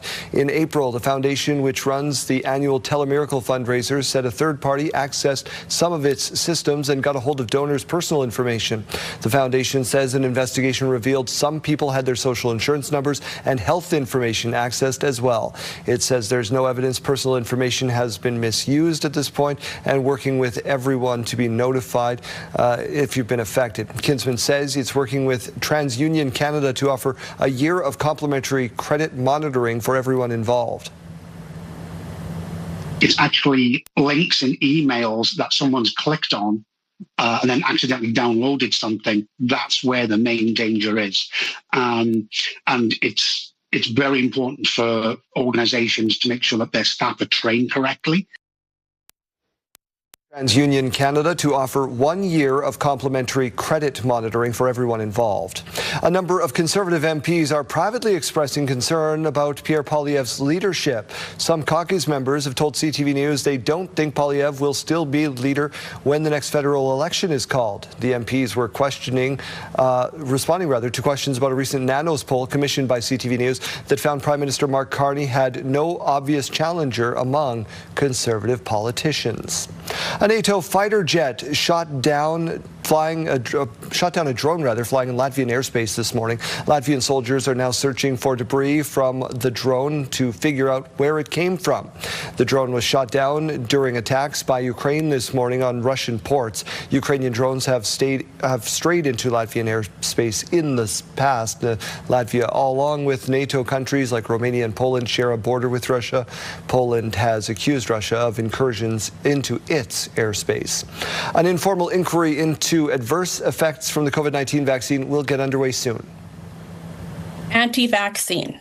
I have questions about this one, obviously, because of my experience. Now, Carrie Sakamoto got vaccinated for COVID-19, and after her second shot was diagnosed with Bell's palsy. She's hoping a Conservative MP's unofficial inquiry will give her a place to put her story on record. Conservative Dean Allison will lead 4 days of sworn testimony focusing on COVID-19 vaccine injuries this fall, but the initiative is not sanctioned by the federal government and has no power to prompt any accountability. Allison also isn't planning to include testimony from pro-vaccine voices in his inquiry, prompting critics to question the intent. As of January 2024, there were more than 58,000 reports of adverse events following COVID vaccinations. Of those, less than 12,000 were considered representing 0.01% of all doses administered. A 9-year-old boy from Saskatoon is being called a hero this morning after alerting his elderly neighbors of a fire next door. Jace was playing in his front yard along Avenue B North in Saskatoon a couple of weeks ago when he saw flames coming from the house next door. He ran down 2 houses and alerted his neighbors. Connie Siebel says she and her 91-year-old mother with limited mobility, and because of his bravery, they made it out safely. And me and my brother shot it together, and I went and told that lady. He was just so matter-of-fact and so calm, and he's the first one to notice the fire, so he was on the ball and knew what to do. Amazing what happens when kids kick into action. Let's get over to the Weather Center and talk about a little bit of rain on the way, Keeling. Yeah, quite a bit of rain actually falling through the southeast corner of the province this morning. Also through some parts of central Saskatchewan, around Saskatoon and Prince Albert as well. But most of the rain falling through the southeast corner this morning. Let's take a look at this morning view, though, in Regina. 16 degrees with that cloud cover to wake you up. East winds coming in at 15 kilometers per hour. In Saskatoon, still seeing a little bit of that moisture falling. 14 degrees right now. Winds coming in at at 13 kilometers per hour. Here's a look at that radar and satellite so we can actually see where the rain fell overnight and into early this morning. Again, as you can see, a lot of that green color, but also some of that yellow and orange and a little bit of red as well, indicating the risk of some thunderstorms this morning to start our day as well. Current temperatures have been quite cool up north, especially right around Stony Rapids and South End, only between 6 to 7 degrees right now. Hudson Bay also in the single digits, 9 degrees. Other than that, though, about 13 degrees in Spiritwood, Prince Albert, Nipawin and Melfort to start the day. Down in the south, we are now seeing a lot more of those areas in the double digits, so 16 degrees in Moose Jaw to join Regina, 15 in Weyburn, Assiniboia and Estevan, 12 degrees over in Swift Current and East End to start the day. We mentioned rain this morning, but that is also going to be continuing on into the afternoon and for some areas into the evening hours as well. The southeast corner not expecting to get any bit of relief from that rain until the evening tonight when that does push off into Manitoba. With that, temperatures are far below that seasonal average. The average is between 25 to 26. Today is the coolest day of the week. 17 degrees for Weyburn and Estevan this afternoon, 19 in Swift Current, Moose Jaw, Regina and Saskatoon. Battleford's now also expecting a high of 19 degrees today, 16 in Yorkton and 18 degrees in Prince Albert. Here's a look at that 7-day forecast, though, because of course we want to know about our weekend, and it's looking a little bit better tomorrow than what we are seeing today. A lot more clear, only a little bit of cloud cover. 23 degrees for your day Saturday in Regina, 25 on Sunday. We're seeing the chance of some rain in the evening hours on Sunday, but we're now seeing that clearing up for Regina on Monday. Parts of central Saskatchewan will be seeing that rain continuing on into Monday afternoon. 25, though, on Monday in Regina, 22 with a chance of rain, risk of thunderstorms on Tuesday. That also continues into Wednesday, but we're getting a little bit warmer, up to 24 and 25 on Thursday. In Saskatoon, 22 for your Saturday, 24 on Sunday, some rain starting overnight and into Monday afternoon, 22, 20 degrees on Tuesday, 24 by Wednesday, and 25 by Thursday.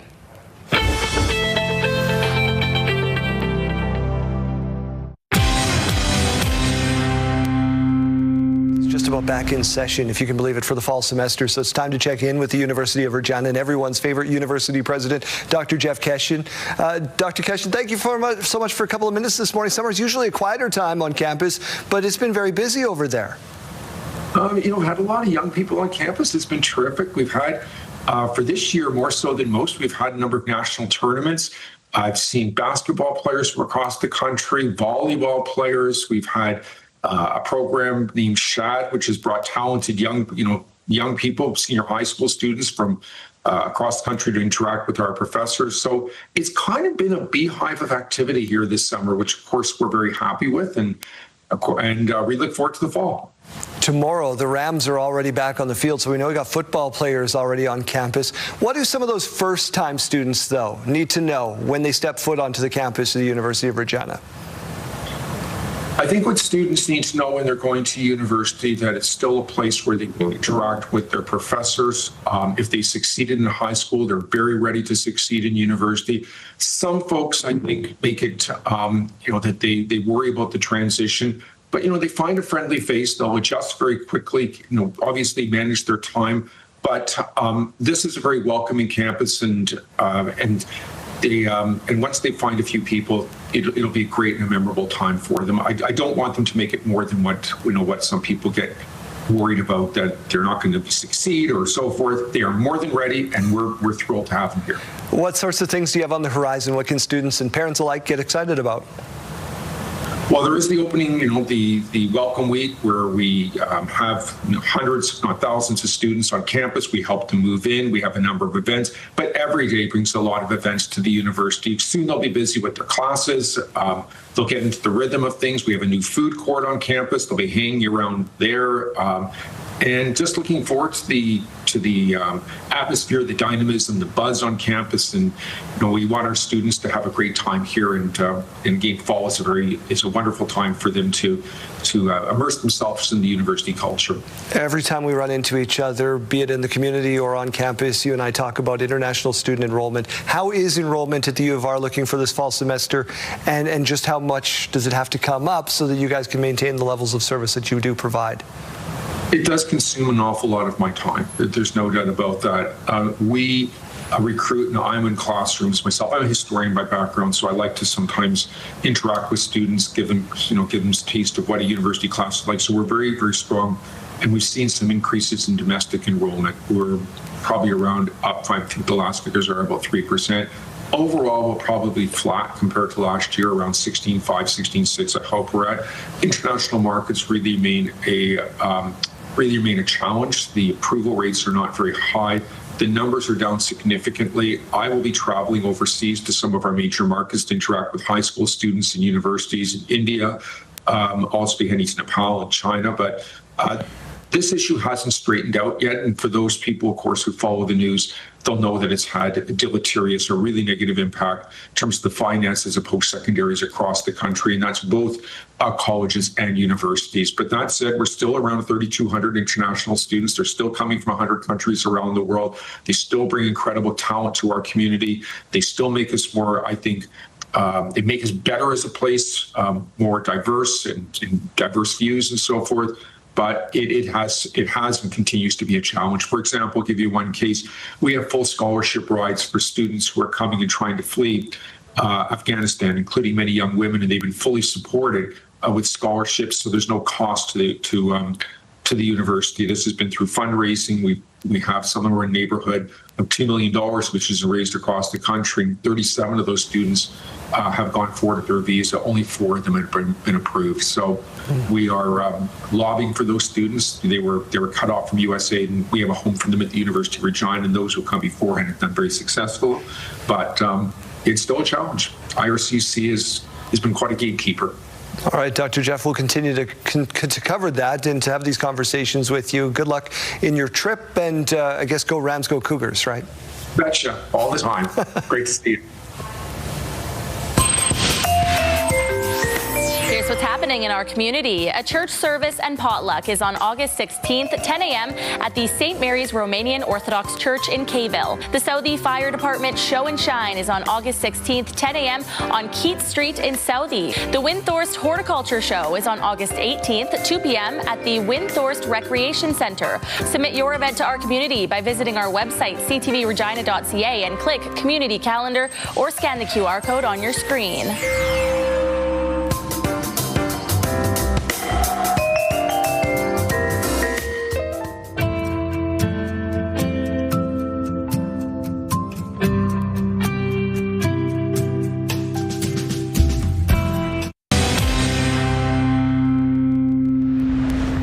Let's catch up once again with Janelle Lippi, who is tagging along on the YQR Hunts Walking Tour to discover Regina's dark history. Janelle.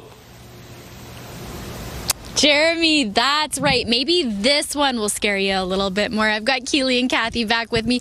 We are right behind the dark hall. There's a lot that went on over here. So, Keely, let's start with you. Tell me a little bit about the story at this location. Yeah, it's not very well known, but this behind us was actually the original location of the first jail and asylum here in Regina. And it was short-lived, unfortunately, because of the soil.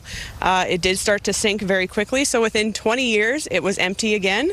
But that didn't stop them from doing 3 hangings while it was here. So we did have 3 different people hanged behind us somewhere, and they were all supposedly murderers. One we're not sure of, but the other 2 definitely were. One was even an axe murder, which is a really scary story. But the thing is that everyone likes to talk about is we don't know if their bodies are still here, because the newspapers back then did indicate that they were buried in the jail yard, which would be behind us. But when the building was demolished in the early 1900s, we don't know where the bodies went. All right. Well, if you see something moving behind us that isn't a car or a person, I guess, it might be the ghost. And now let's talk a little bit about the walking tours versus the bus tours. This is the second year and the first year for walking tours. Yeah. Do those stories differ? Definitely. So for our walking tours, we hit up locations around Wascana Lake. And for the bus tour, we go all over Regina. So last year we went to a number of places, and this year we're actually going to different places, some behind behind the scenes that most of us don't get to see. We're really excited about what we're going to bring to the table this year. All right, more spooky stories to come once again, and there is still time. You can head to their Instagram if you're interested in being a part of any of these tours. Jeremy, are you scared now? Well, I'm 300 kilometers away, so not exactly, but I will avoid that parking lot if I'm ever in the Queen City. Thank you for that.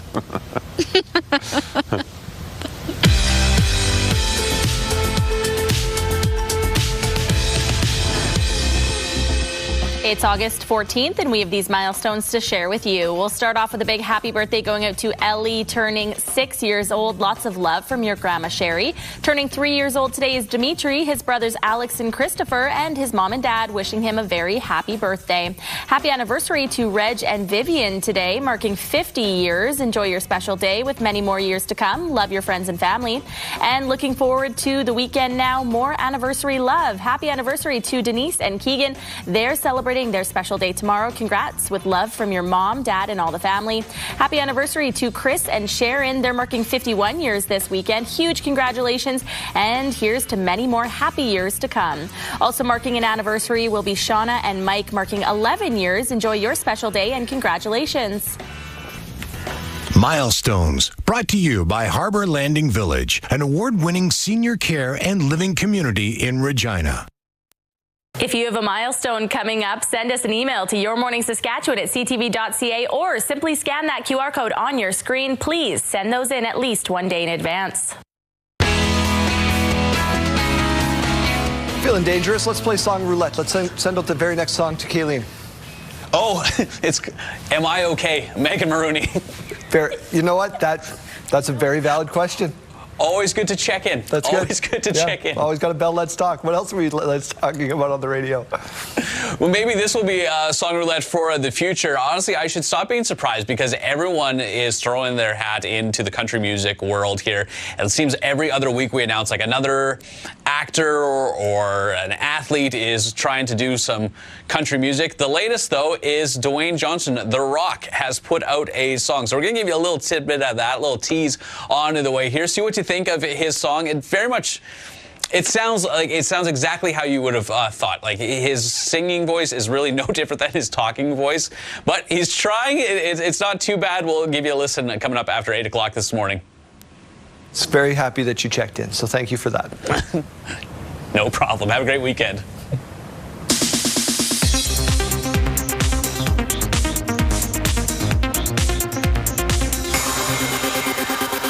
American Horror Story is coming back to haunt our screens for a star-studded 13th season. FX released the first teaser revealing longtime show favorites Jessica Lange, Sarah Paulson, Evan Peters, Angela Bassett, and Kathy Bates, all returning to the series. The show premieres on FX and Hulu on September 24th. Disney is the parent company of FX, Hulu, and ABC News. Showcasing the two most talked about prospects in the world, Canada's Shane Hollander and Russia's Ilya Rozanov. Heated Rivalry has announced new cast members ahead of its hotly anticipated second season, including Schitt's Creek star Emily Hampshire. Start right here. Coleman Domingo, Charlize Theron, and filmmaker John Carpenter will be honored this fall at the Academy Museum Gala in Los Angeles. The annual fundraising event is the West Coast rival to New York's Met Gala. And happy birthday to comedy icon Steve Martin, who turns 81 today. That's what's happening in Hollywood. Jacqueline Lee, ABC News.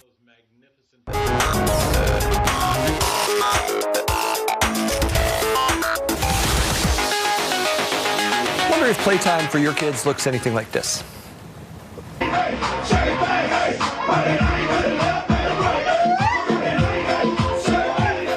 The cat's just hoping playtime will end. Yeah. This is catastrophic for him. I've had enough, thanks. Yeah. This is basically a video of my 2-year-old with my cat. Thank goodness my cat is so good with my toddler, but every day she wakes up and she just goes, my kitty, my kitty. She's all over him just like this. My dog's getting some pats that resemble more like smacks these days. Yeah. Here's a reminder to enjoy life's simple pleasures.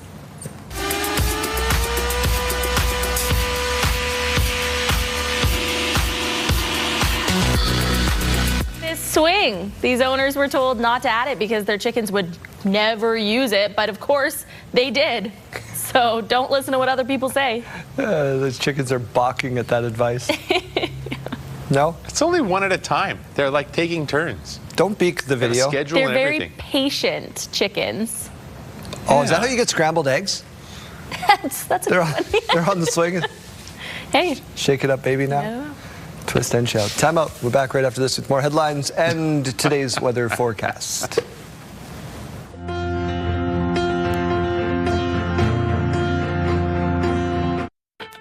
Welcome to Friday, August 14th. We'll have as many meetings as it takes to do the work that Canadians expect.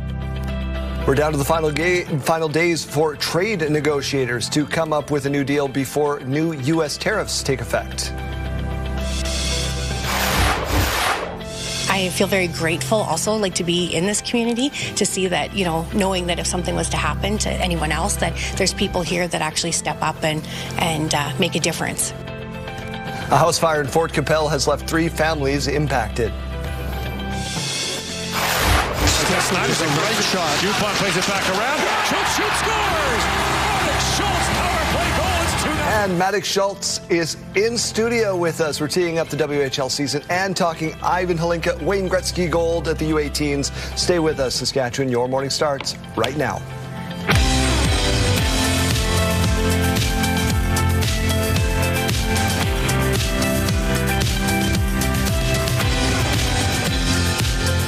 Welcome to Your Morning Saskatchewan. I'm Daryl. And I'm Kayleen. Good morning. Happy Friday. One day away from kickoff for your Saskatchewan Roughriders out in Hamilton. And it's Friday. Hopefully it's a payday for you. Oh, yeah. Yeah. And it is going to be a rainy Friday for you, especially if you're waking up with us from the southeast corner of the province. You're seeing some of that this morning. It's not really going to be tapering off for your afternoon either. It's been a long month this week. Let's get to your headlines for this 8 o'clock hour. My day off starts in 58 minutes. Canada-U.S. Trade Minister Dominic LeBlanc says he'll have as many meetings as it takes to strike a deal with the U.S. What's happening with these talks, Minister? So we're continuing to do the important work that Canadians expect us to do. Minister LeBlanc and the lead trade negotiator met for about 90 minutes yesterday with the U.S. trade representatives. Sources say that Janice Charette warned the U.S. officials if White House moves ahead with 50% tariffs, they could put trade talks at risk. They're hoping to have a layout in front of the president soon. Minister LeBlanc posted an update online after yesterday's meeting. It says, in part, negotiations are ongoing and we continue to advance Canada's interests, end quote.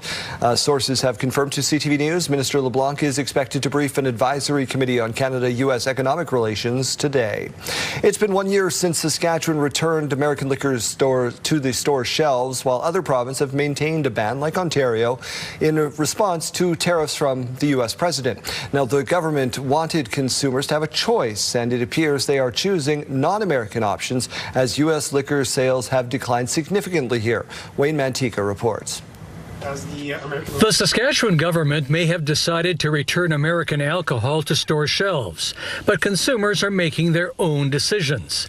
The SLGA reports that sales of U.S. wines and spirits declined by 40% in the last fiscal year.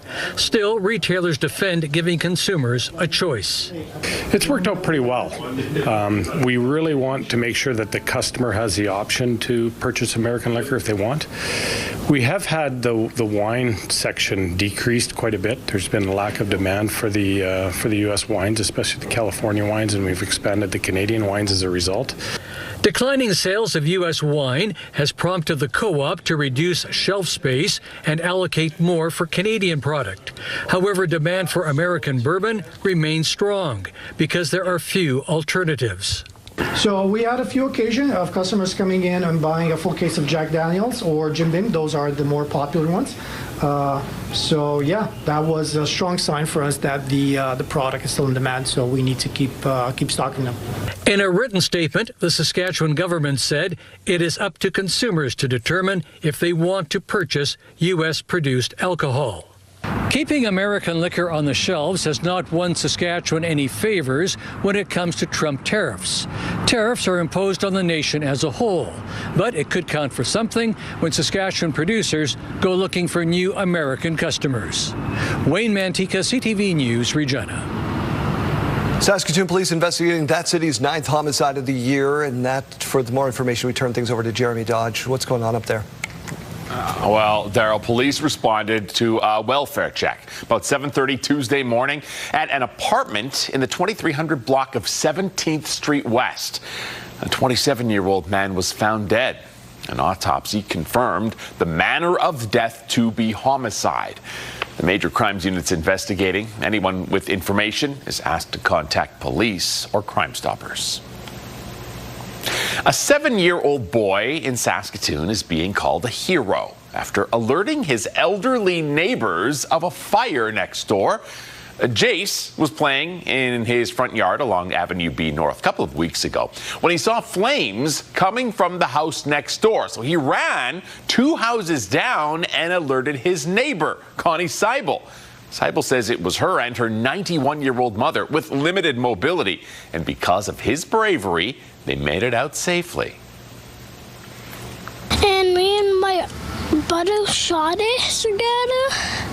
And I went and told that lady. He was just so matter-of-fact and so calm, and he's the first one that noticed the fire, so he was on the ball and knew what to do. We'll have more from Jace and Connie when we show you the full story on this coming up about a half hour from now. Of course, you can also check that out on our website. Well, Daryl, wildfires are continuing to just cause incredible damage in BC. Yeah, they sure are. Only about 17 active wildfires burning in this province, but a raging fire near Summerland, BC keeps growing. That whole hillside in front of me is just completely burned. Highway 97 between Penticton and Peachland will be open daily from 7 a.m. to 7 p.m., but drivers are not allowed to stop and all connecting roads are blocked. This as the Bald Range fire grows even larger. It was 150 square kilometers. Now it's 200 square kilometers rather, and the smoke is getting thicker. 6 people at least dead in Japan, 5 others injured after heavy rain. Your screen, authorities are calling this rain unprecedented. The storm also left more than 20,000 people in the dark, 7,000 stranded at the airport. They've also issued a level 5 emergency warning, which has now been downgraded. However, they are still warning about the risk of landslides and flooding with more rain on the way. 3 families in Fort Capel are without a home after a blaze destroyed 2 houses earlier this week. As a result, small town Saskatchewan once again banding together. Sierra D'Souza Butts with How. When leaving her store Tuesday evening, Jackie Juba and her coworker noticed smoke coming from a residential home. We just saw like a bunch of black smoke coming from down the street, so we went running down to see what was happening. While walking towards the house, Juba says she saw familiar faces lending a hand to help put the fire out. It seemed like people were already taking charge of making sure somebody was out of the house, and just as the fire was spreading, making sure that that person in the next house wasn't in there. I know some people broke the door down to go in and make sure that the owner wasn't there because his car was there. On Tuesday at approximately 6 p.m., crews from the Fort Capel Fire Department responded to a call about a residential fire on Pasqua Avenue South. The fire started in one house before slowly making its way next door. When we arrived, there was fire coming from the roof of the house here, and it had spread to the wall of the second house. So we started to extinguish, trying to save the second house first. Although still standing, he says both homes are heavily damaged. Seeing people from the area help out before the fire crew's arrival was heroic, Sarbich says. We had a report of one young man that actually went into the burning house to make sure that everyone was out, but he was gone before we arrived. With 3 families living in the first house and another living in the second, residents are doing their part to help. I feel very grateful also like to be in this community, to see that, you know, knowing that if something was to happen to anyone else, that there's people here that actually step up and make a difference. The cause of the fire is currently under investigation. In the meantime, the community is supporting the families impacted through online fundraisers and donation drives. Sierra D'Souza Butts, CTV News, Fort Capel. Regina residents walked the red carpet Thursday afternoon while learning more about local impact to charities. Nearly 100 community-based organizations from across the province gathering at the Connexus Arts Centre for the Saskatchewan Community Foundation's 4th annual Friendraiser event. The showcase highlights the work of local charities from grassroots community groups to province-wide services. Guests also had the chance to connect directly with charities, donors, and volunteers to see how millions of dollars in grants translates to support on the ground. This is such an opportunity for the community to come out, learn about the charitable sector, learn about all the good things happening right here. Ziegler, who you just heard from, there hopes the event inspires more people to get involved and support local charities across Saskatchewan. A number of great causes out there. Listen, I need rain. I planted a tree. My wife's garden I've been tasked with keeping up the watering. I have not done the job. I need help. May I suggest you move to Estevan? Okay. That's where we're going to be seeing most of the rain falling today. We're already seeing it to start our day. Also seeing some rain in areas around Prince Albert and Saskatoon. Regina, though, just avoiding that system right now. We are seeing a lot of cloud cover, but 16 degrees and winds coming in at 15 kilometers per hour. Saskatoon, as we mentioned, has been seeing a little bit of drizzle to start the day, 14 degrees and winds coming in at 17 kilometers per hour. Here's a look at that weather statement, though. So all those areas in gray here, that's where we have the weather statements talking about the rain, but the green areas are where we actually have those rainfall warnings in effect. Now, coincidentally, this is also the area down through that southwest corner where winds are going to be strongest today, coming in up to about 40 kilometers per hour. If you're not joining us from the southeast corner, then winds are going to remain fairly low today. Futurecast, though, starting with a current look outside. So, of course, a smaller system around Saskatoon, Prince Albert, it does expand a little bit just northwest of Prince Albert, rather, but down in the southeast corner, that's where we're seeing the largest system that's spilling over into the United States and into Manitoba as well. Into the afternoon, we see it trying to push off into Manitoba. It doesn't quite succeed until the later part of the evening today. That's when they will fully be seeing that rain in southern Manitoba with that risk of some thunderstorms overnight. Saturday, though, is looking very clear, especially into the later parts of the afternoon and the evening hours. It's going to be very sunny for your Saturday, so that's nice to see at least. Total rainfall by about 2:30 p.m. today. These numbers have been changing and going down, and of course that's because we are seeing that rain coming down in the southeast corner of the province. So of course those numbers will be going down, but 10 millimeters of rain still expected by 2:30 p.m. in that southeast corner right around Estevan, about 3 millimeters for Yorkton. Daryl wanted rain in Regina, only about 1 millimeter currently being expected by that afternoon. 3 millimeters for Saskatoon and about 1 for Prince Albert. The numbers do go up in some areas right around Prince Albert into the overnight hours, up to about 12 millimeters expected. It only goes up to about 11 millimeters expected in Estevan, though, by the end of the day. Here's a look at those temperatures, too. We've been talking this week about how Friday was going to be the coolest day of the week, and that is still ringing true. It's not going to be a hot day by any means. The average is between 25 to 26 degrees between Regina and Saskatoon. And the highs in those two major Saskatchewan cities today only going to be 19 degrees. 19 as well in Moose Jaw and Swift Current, 17 in Weyburn and Estevan, 16 in Yorkton, 18 in Prince Albert, and 19 in the Battlefords today.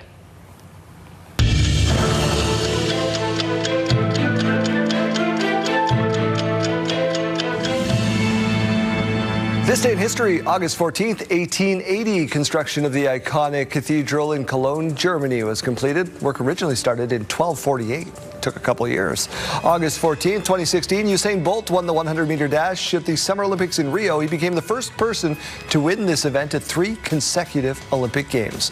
And August 14th, 2003, a widespread blackout affected parts of Ontario and the northeast United States. More than 50,000 people left in the dark.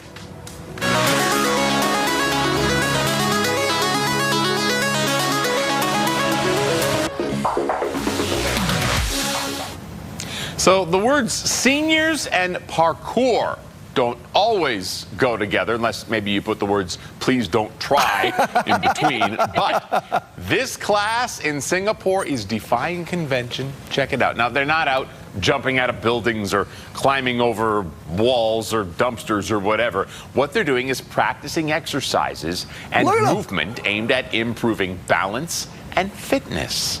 Pretty good tumbling, some of these people. Great. I can hear our control room gasping every time they take a jump.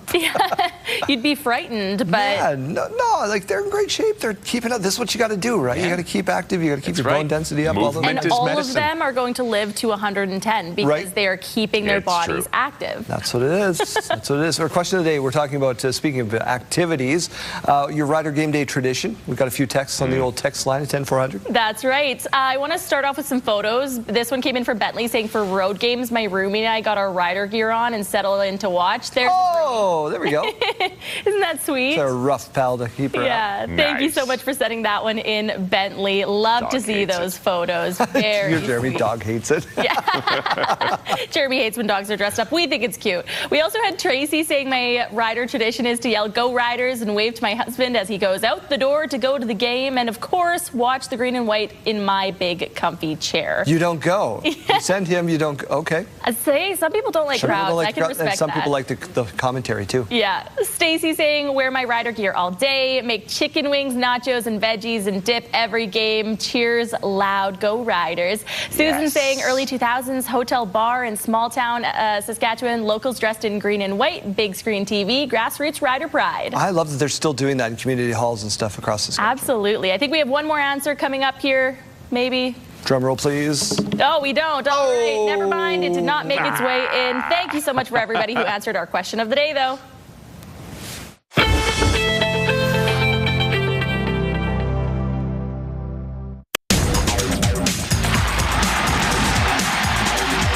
Snyder's a right shot. DuPont plays it back around. Schultz scores! Maddox Schultz power play goal. It's 2-0. Pair of Regina Pats, including Maddox Schultz, helped Canada win the Ivan Hlinka Wayne Gretzky Cup, the U18 championship over in Edmonton just a week ago. Still relishing that opportunity to don the maple leaf. And Maddox is in studio with us this morning. Thank you so much for taking a couple of minutes out of your day. You watched that back. You've done the experience. You've had a couple of minutes to digest. What did that mean to you? Yeah, it was crazy. Obviously, anytime you get to wear the leaf and play for your country, it's a special meaning, and there's a lot of responsibility that came with it. And we were lucky enough to make it to the finals and eventually win gold. How do you deal with all that's going on in your world? Because you went from playing AAA, your dad driving you to the rink, to playing AAA and WHL last year. You've got the World Championships, all of these different variables floating around all the time. Yeah, last year was a lot. Playing a lot of hockey, probably over 80 some games. So yeah, I'd say it was more fun than stressful. Obviously kind of trying to get a feel for the WHL at the start of the year and then progressing as it went on. But coming back to mid AAA and obviously having a good year there and winning bronze with the team, and I think we had 2 great years with both teams, me and Liam and I, and yeah, it was fun, but obviously when you come in and you wear the leaf for your country and win gold, that means a lot too. How good was it to see Liam produce at the level that he did?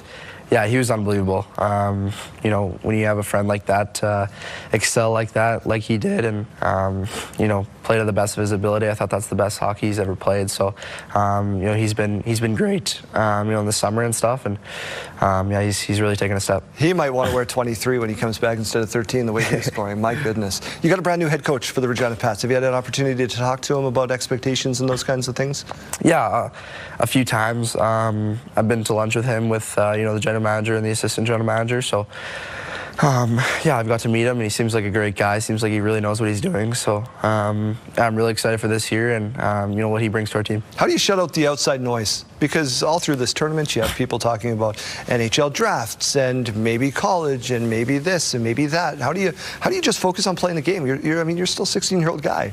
Yeah, I think just gotta enjoy it while you're young. I'm only 16, so I'm just trying to play the game I love and kind of just block out the outside noise. It's important to do that and kind of just play. What are you doing for fun outside of hockey? You're not when you're not at the rink. What are you doing? You're playing video games. Do you try baseball? Do you play soccer? I'm a big golf guy, and okay. I play a little bit of cello here and there with the boys. So, but yeah, I just got some new clubs, so I'm gonna go test them out later today. And yeah, I think just on the golf course or playing video games with the boys. Is it fun to be in the community and have people come up to you and ask for autographs and pictures and things like that? Are you adjusting to that? Yeah, I think so. It's cool. It's cool to be recognized, and it's awesome to see young kids in the community that also play hockey come up to you and say hi and congrats on this, congrats on that. So yeah, it's cool to be a role model for them and kind of pass down what I had. Who did you look up to when you were a young guy going to the rink?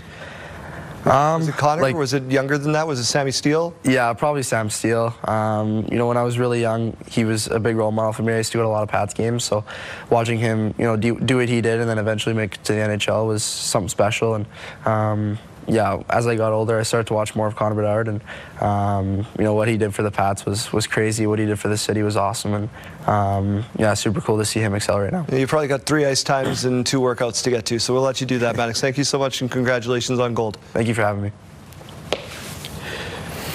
Let's head back out to Janelle Lippi now, once more at YQR Haunts, with more on the unsettling side of Regina's past. Good morning. I've got Keely and Kathy back with me one more time here this morning. We have changed locations just barely, right across the parking lot here, and we're going to learn a little bit about this story. So, Keely, what's going on? Yeah, so we're standing in front of the College Avenue campus, and it's said to be one of the most haunted places here in Regina, and one of the stories has to do with the 1920s.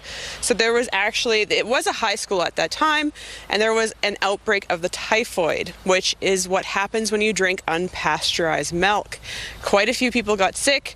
Behind us here would have been the girls' dormitory at the time, and it had been turned into an infirmary. And unfortunately, 9 people did pass away from that outbreak. 1 was a teacher and 8 were students. And the teacher was his memorial was inside of the building in the lecture hall. So they say he is the ghost in the basement that is kind of a shy shadow figure that likes to hang around. All right, so if you are in the basement and you see him, say hello. This is why we pasteurize our milk. Now, let's talk a little bit about where the funds from all these tours are going, because you guys actually give them to some of these locations. Is that correct? Yes, definitely. So this is definitely a community tour. We're stopping off at a few locations where we're giving those nonprofits, donations towards their nonprofit. And then we're also stimulating different things such as restaurants and that sort of thing, because we're doing a dinner tour as well. All right, so that sounds like a ton of fun. What other dates do you guys have coming up here, and how can people be a part of it? Definitely. Okay, so we have the walking tour on August 27th, and then a few weeks later is when our bus tour starts. That one starts on September 17th, and it goes weekly almost up until Halloween. Okay, so lots of fun ahead. Ladies, thank you so much for spending the morning with me. That does wrap up our time together, but you can still be a part of the tour. Lots of fun is to be had. Thank you very much, Janelle. Looking forward to spooky season.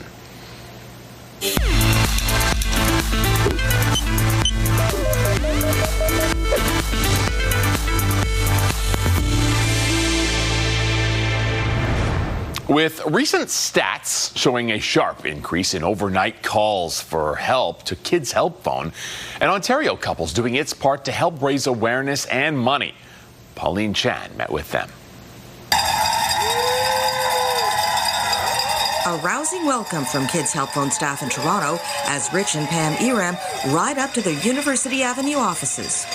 The Burlington couple began their fundraising ride in Vancouver, making a 7,700-kilometer trek across the country.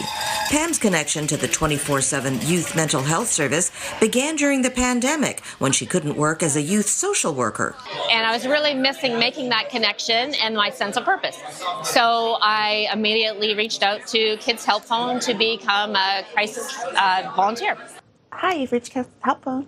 Kids Help Phone recently announced it's seeing a 24% jump in overnight calls and texts, with nighttime already being the most common time kids reach out. It also makes us concerned as we move into the back-to-school period, which is often always a busy time for us. Last year was 10% greater than the volumes we had before, so we're experiencing high demand now, but we're also bracing ourselves for more to come. The ERAMs plan to raise $100,000 and they hope to complete their ride in Halifax around Labor Day. The money raised will go towards Kids Help Phone's most urgent needs. Training new staff members, recruiting new crisis responders, the technology that underpins all of that. And so it's good to know we will have this support as we make those plans to respond. Rich recalls one supporter who met them out west and spoke of the need for mental health support. She just wanted a hug and she lost her son. And she said, this is what my son needed. Pam says their message to kids, teens, and young adults is to just reach out. I'm a very, very small part of this. And that's not to mention all the people who are working at youth hubs, community centers, mental health, schools, OPP and RCMP, the list goes on and on and on. So please, if you hear this message, reach out. There's someone who's going to hear. You can see more about their ride at liveagreatstory.ca. Pauline Chan, CTV News. Health Report, brought to you in part by SEIU West, Saskatchewan's first healthcare union.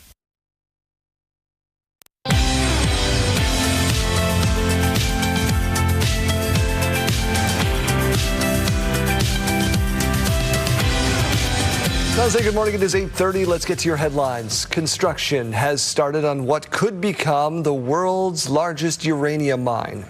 The uranium in Saskatchewan is a planetary geology anomaly. The highest grade uranium deposits in the entire world are found here at the Athabasca Basin in northern Saskatchewan. Once operational, NextGen Energy's uranium mine could become the largest in the world, producing 30 million pounds of uranium each year.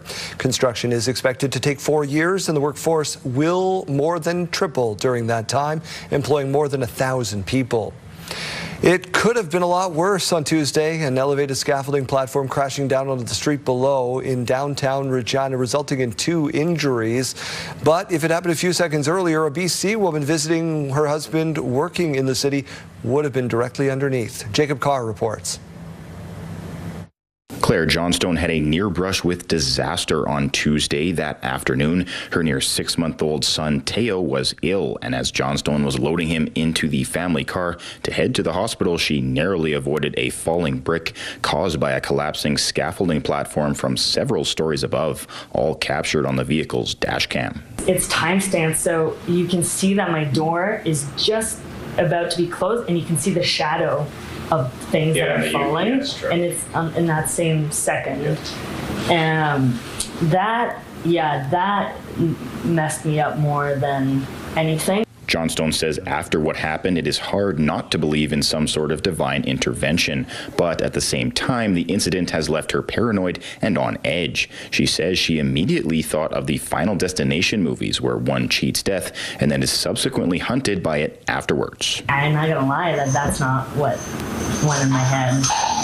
Like, I didn't leave the apartment yesterday. I was like, yeah, I'm okay, I'm good. I feel like I need to take a second. Johnstone also can't shake the thought of playing through what-if scenarios, saying Teo could have been left without a mother. A foot back or a foot forward, a second later, and it could have meant somebody dying, and that changes all of our lives. And I just think whoever, cut corners for whatever happened is really lucky that nobody died or got seriously injured. CTV News reached out to the scaffolding company whose trucks were spotted during the cleanup of the incident and was told they have no comment.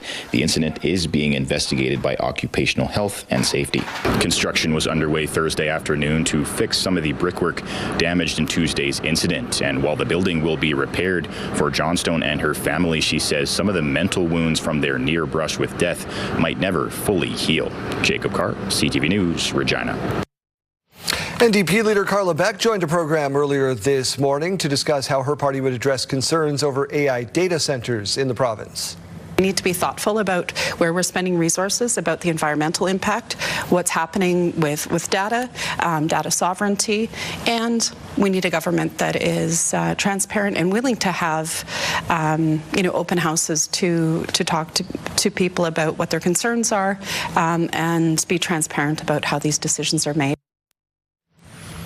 You can find that full conversation right now on our website. While Regina is taking a different approach to encampments this summer, allowing people to stay in the city park, people living in Saskatoon are wondering whether they could see the same kind of approach. Carla Shinkaruk looked into it. 20th Street between Avenue L and M in Saskatoon, dozens of shelters have been set up, including one belonging to Alberta Nelson. It's a stressful, it's stressing. It's, it's put a lot of, I don't think more about housing, I think about more where I'm going to go. Nelson is aware of developments in Regina where the city has provided porta potties for people living at Pepsi Park in the Heritage neighborhood. That's all we want is the basics. That's it. What's wrong with that? Why kick us out? We've got no place to go. This sign nearby asking them to vacate, something Nelson says occurs about once a week. Regina officials have also said they're not planning to tear down the tents in their park. Cassandra, who did not want to be identified, says Regina has the right idea. Saskatoon should do the same. Every other major city has what they call a tent city, and I think that they should do the same here. Like the shelters fill up really quick and we've got nowhere to go. When asked whether this is a possibility in Saskatoon, Mayor Cynthia Block said this. The data is quite convincing that we should be very careful about allowing that type of way for people to live in our city if we know that it's going to cause harm. Tents are often set up near the Central Urban Métis Federation building on Avenue M. The president understands the concerns as they dealt with increased drug dealing last summer. You saw 70 to 100 tents all around Comfy. We experienced a lot of violence that we never had the year before. She says this year is better than last, thanks to increased supports. They provide showers, food, and health care or addictions help. Back at the encampment, Nelson plans to start a petition calling on the city to allow tents to stay up. A difficult task, but the plan is to use resources at the library to get started. Carla Shinkaruk, CTV News, Saskatoon. Now to all the NFL excitement. Games, of course, you can see all season long on CTV, TSN, and Crave. Preseason in full swing. Will Reeve has more from last night. Overnight, all eyes on the rookies. Mendoza, quick throw. Whoa, it's caught! Fernando Mendoza reminding everyone why he was the #1 overall draft pick. The Heisman Trophy winner and national champion throwing for 97 yards and his first NFL touchdown pass. With his first Raider touchdown. It was an invigorating experience where there's not many moments where you feel fully alive, and on the field is when you feel fully alive, especially in the NFL atmosphere. Cardinals rookie running back Jeremiah Love spinning and hurtling his way down the field in his NFL preseason debut. Down into the backfield, Love breaks a tackle, first down Arizona. While Steelers QB Drew Aller notched 3 touchdowns on 3 drives. This time Aller's going to keep it himself, and he rolls into the end zone. The preseason is just the first stop on the long road to the Super Bowl. Seattle reigns above them all in the NFL. Last season, the Seahawks hoisted the Lombardi Trophy for the 2nd time in franchise history. But who will be in the big game this season, and who will lead them there? All eyes are on the superstar quarterbacks. Mahomes is down. Smith-Schuster, he sure is. After a season-ending knee injury in Week 15, 3-time Super Bowl champ Patrick Mahomes back on the field this week. In Chicago, Bears QB Caleb Williams heading into his 3rd season, looking to build off last year's scintillating playoff run.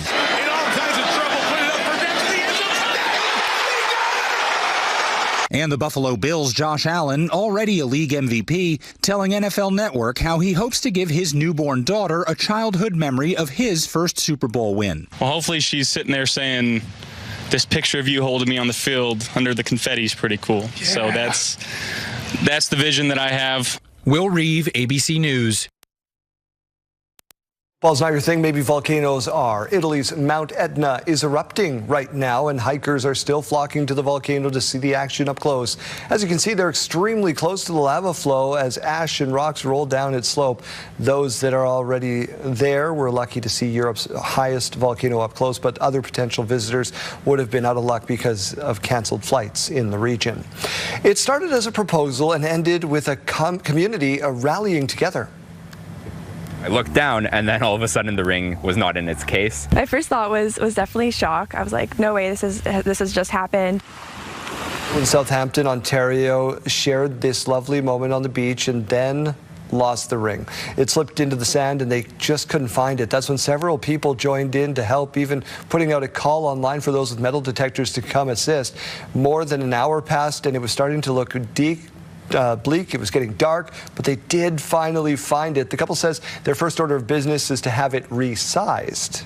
Probably not a bad idea, Kaylee. Probably insured as well. I got some insurance on mine. My wife can put it in a blender, and as long as I scrape together the pieces and bring it in, they'll give her a new one. Perfect. Yeah, that's awesome. Worth every penny. All right.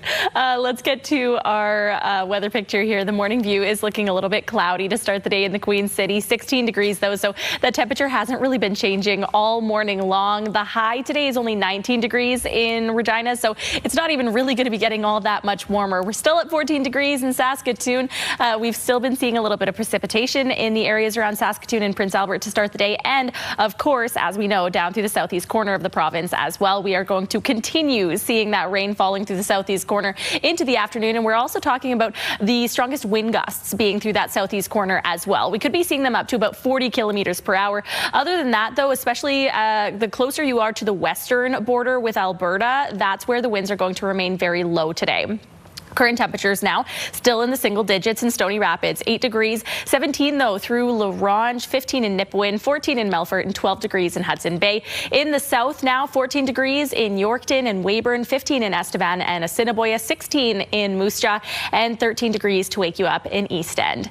Into the afternoon, as we mentioned, the high in Regina is only 19 degrees. Joining us at 19 degrees will likely be Saskatoon, the Battlefords, Moose Jaw, and Swift Current. A bit more rain expected around the Battlefords and Prince Albert, though. The southwest corner of the province looking pretty clear from the rain, but not clear from that cloud cover.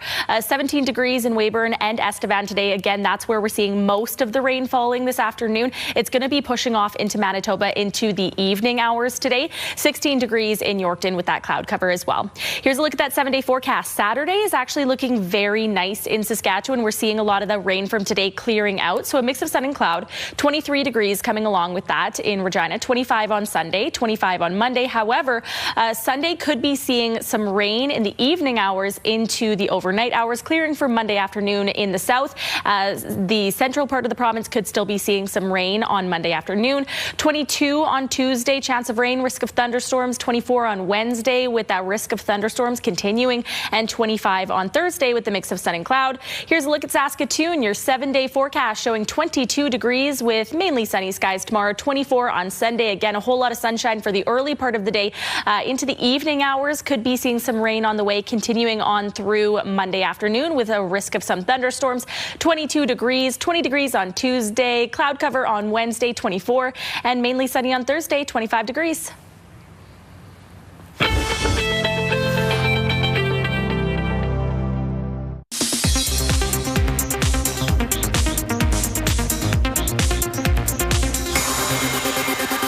We have surprise after surprise pretty much every day. The chief creative officer for Walt Disney Animation Studios thinks fans will be happy with what's coming their way. This November, we head into the world of witches with Hexed, which is on display at this convention. This is Bucket over here. Bucket is a living, breathing cauldron. He becomes sort of a companion, because it's almost like a little dog that follows her around. Pixar is showing off a cat with Gato, one of its movies for next year. This year's convention is using almost 1 million square feet of space. The bar gets raised every time we do this, and I think we love to exceed our fans' expectations, and I think we're going to do that this year for sure. Disney's Imagineers are here detailing projects announced at the last convention 2 years ago. We're showing off the progress of all of those projects, and there are projects all around the world. Around the convention center, you can take part in immersive experiences, like a trip to the Grammys red carpet or a visit to American Horror Story. Maybe pose with Paul Bettany's costume from the upcoming Disney Plus series Vision Quest, or be a part of Camp Rock 3. Hey, I tried. This 3-day affair features hundreds of things to do, with more than 100 stars making appearances. And then there's the shopping. This year, more space for spending than ever before. Disney Consumer Products Global Creative Director Bobby Kim has a new item for Disney fans, but he says there's plenty here to love. They've done some very irreverent takes on Disney IP and plush. There are trash cans from the parks that they've converted into stuffed animals. And there's also a character that I love. His name is Fuzzball. In the end, it's all about the fans. They all come here for the same reason, to celebrate their fandom. And they just have a good time doing it. They're having so much fun. This is their Super Bowl. With everything going on here, I think we're in for an incredible weekend here at D23, the ultimate Disney fan event. In Anaheim, California, George Pinocchio for ABC News. A 7-year-old boy in Saskatoon is being recognized for his bravery after warning his neighbors about a fire. As CTV's Stacey Hine tells us, thanks to the boy's quick thinking, a woman and her mother were able to get to safety. Jace was playing in his front yard when he saw flames at the house next door. The 7-year-old got someone to call 911, then ran 2 houses down to warn his neighbor, Connie Seibel, about the fire. And me and my brother shot it together, and I went and told the lady. Why'd you go and tell the lady? Because it's a big fire. The fire, which is still under investigation, broke out around 7 p.m. July 29th in Saskatoon's Mayfair neighborhood. Seibel says she was surprised to hear a knock at her door that night. It was Jace there to warn her about the fire. He said, "There's a fire next door." And I said, "What?" And he just said, "There's a fire next door." So I went out and I looked and I went, "Oh yeah, there's a fire next door." She says the house on fire next door was vacant, but the flames eventually spread to her home. Thanks to Jace's quick thinking, Seibel and her 91-year-old mother, who has limited mobility, were able to get to safety. It's amazing what kids have learned or will learn or have been taught, and how automatic that they kick into action when they have to. Others in the neighborhood were also impressed by Jace's actions. It's just great to hear that kids are still willing to go out of their way to make sure people are safe. It's always good to know that there's still a Spider-Man looking out for the community, right? As his neighbors recognize his bravery, Jace says he feels good knowing he was able to help. Stacey Hine, CTV News, Saskatoon. Dolphins can give even the most seasoned anglers a run for their money. Researchers captured their remarkable fishing skills on camera, and the way they land their catch is something to see. Here's Patrick Cornell. Check out these crafty creatures cleverly using tools to fish. Researchers at the University of the Sunshine Coast in Australia say they documented bottlenose dolphins picking up large seashells, bringing them to the surface, and shaking them to flush the fish right into their mouths, claiming this is the first time dolphin shelling has been caught on camera on the eastern coast of the country. Scientists believe this pastime may be passed down from mom to calf after spotting a pair performing the act together, saying it's likely the kiddo picked up the skill by watching its mother, writing, "These findings highlight how smart, clever, and innovative dolphins are." They plan to do more research to try and fully understand the practice. And snacks were on the brain of a bear in Colorado that meandered into a hotel looking for sweets. Breckenridge police responded to help the wild animal work its way back to the wilderness, coaxing it out the front door from a safe distance away. Police say no people or bears were hurt. A post-adventure check of the grab-and-go shop showed the bear only made out with one stolen item: M&Ms. Bear has good taste. And finally, this week the world watched the moon pass in front of the sun, but one of the wildest photos from the full eclipse shows a wingsuit athlete eclipsing the eclipse, passing in front of the phenomenon at more than 150 miles per hour. Red Bull's Mike Brewer and photographer Noah Wetzel concocted the idea, the product of 9 months of meticulous planning, launching from Almería, Spain, just as the moon began to black out the sun, crossing in front of the total eclipse with perfect timing for a photographer to grab this spectacular shot of the stunning moment, who later said, "This is as good as it gets." For Take a Look at This, I'm Patrick Cornell.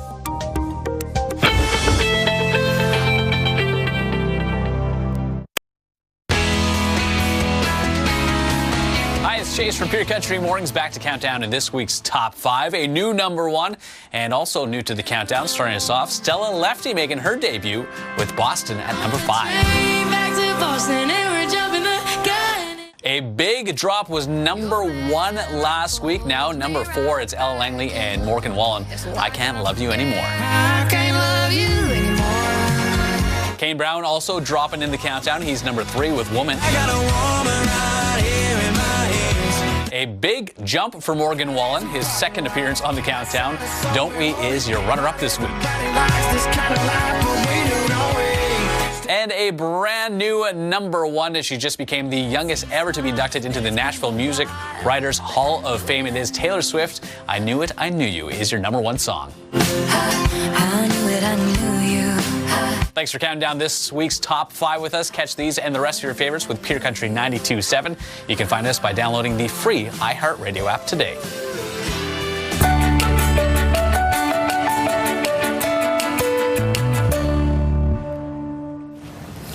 So nothing says spooky season is coming more than a demon-possessed cat hiding in the garage. But if you're looking for a better hangout than a garage for your cat, one guy is throwing it back old school. ABC's Danny New has the story. Dude, what are you doing? I'm making cat beds. When there's an old TV or radio that folks are preparing to throw out, Andrew Parsons here is ready to instead transform them into what he calls nostalgic nooks. You have analog radios and really old TV sets. Yeah, they're mostly from the 1930s into the 1960s. Over the past year and a half, this New Yorker has become a full-time upcycler, driving all over the Northeast to pick up these vintage pieces of Americana that maybe once broadcasted fireside chats from FDR or an episode of I Love Lucy. You can see how the cat would be able to enter here because this is glass.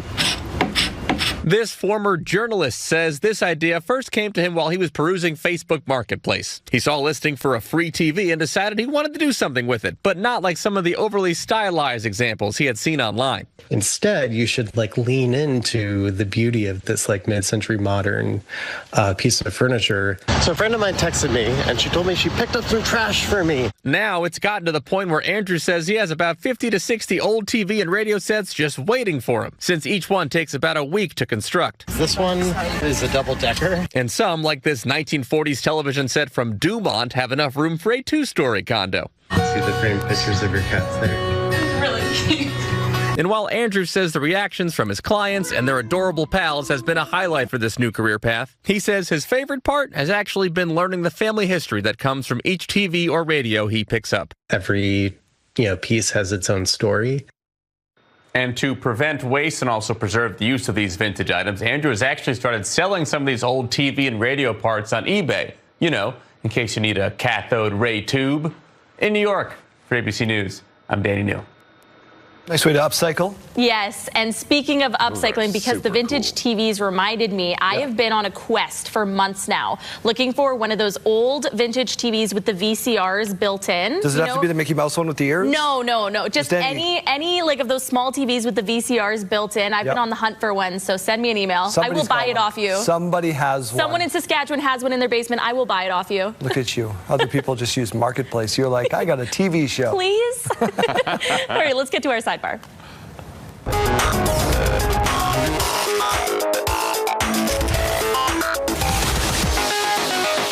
We all need panda content. Yeah. Let's get some more for us this morning to brighten the mood. Giant pandas are at several bases of the China Conservation and Research Center for the giant panda, have special birthday feasts in front of them to mark the summer birth season. Staff prepared a number of cakes, fruit treats, and bamboo toys. There's more than 400 giant pandas living at this facility.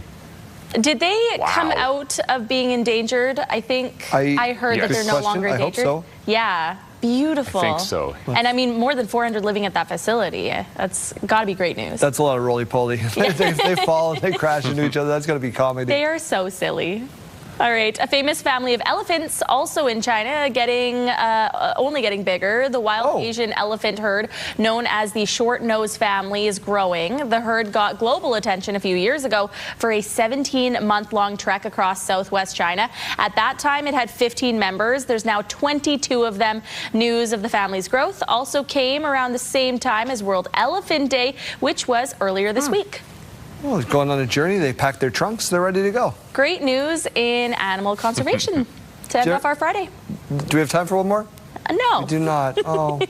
Well, here's a look at some of the people that make this show possible. It is our weekend. God bless. We'll see you back here Monday morning.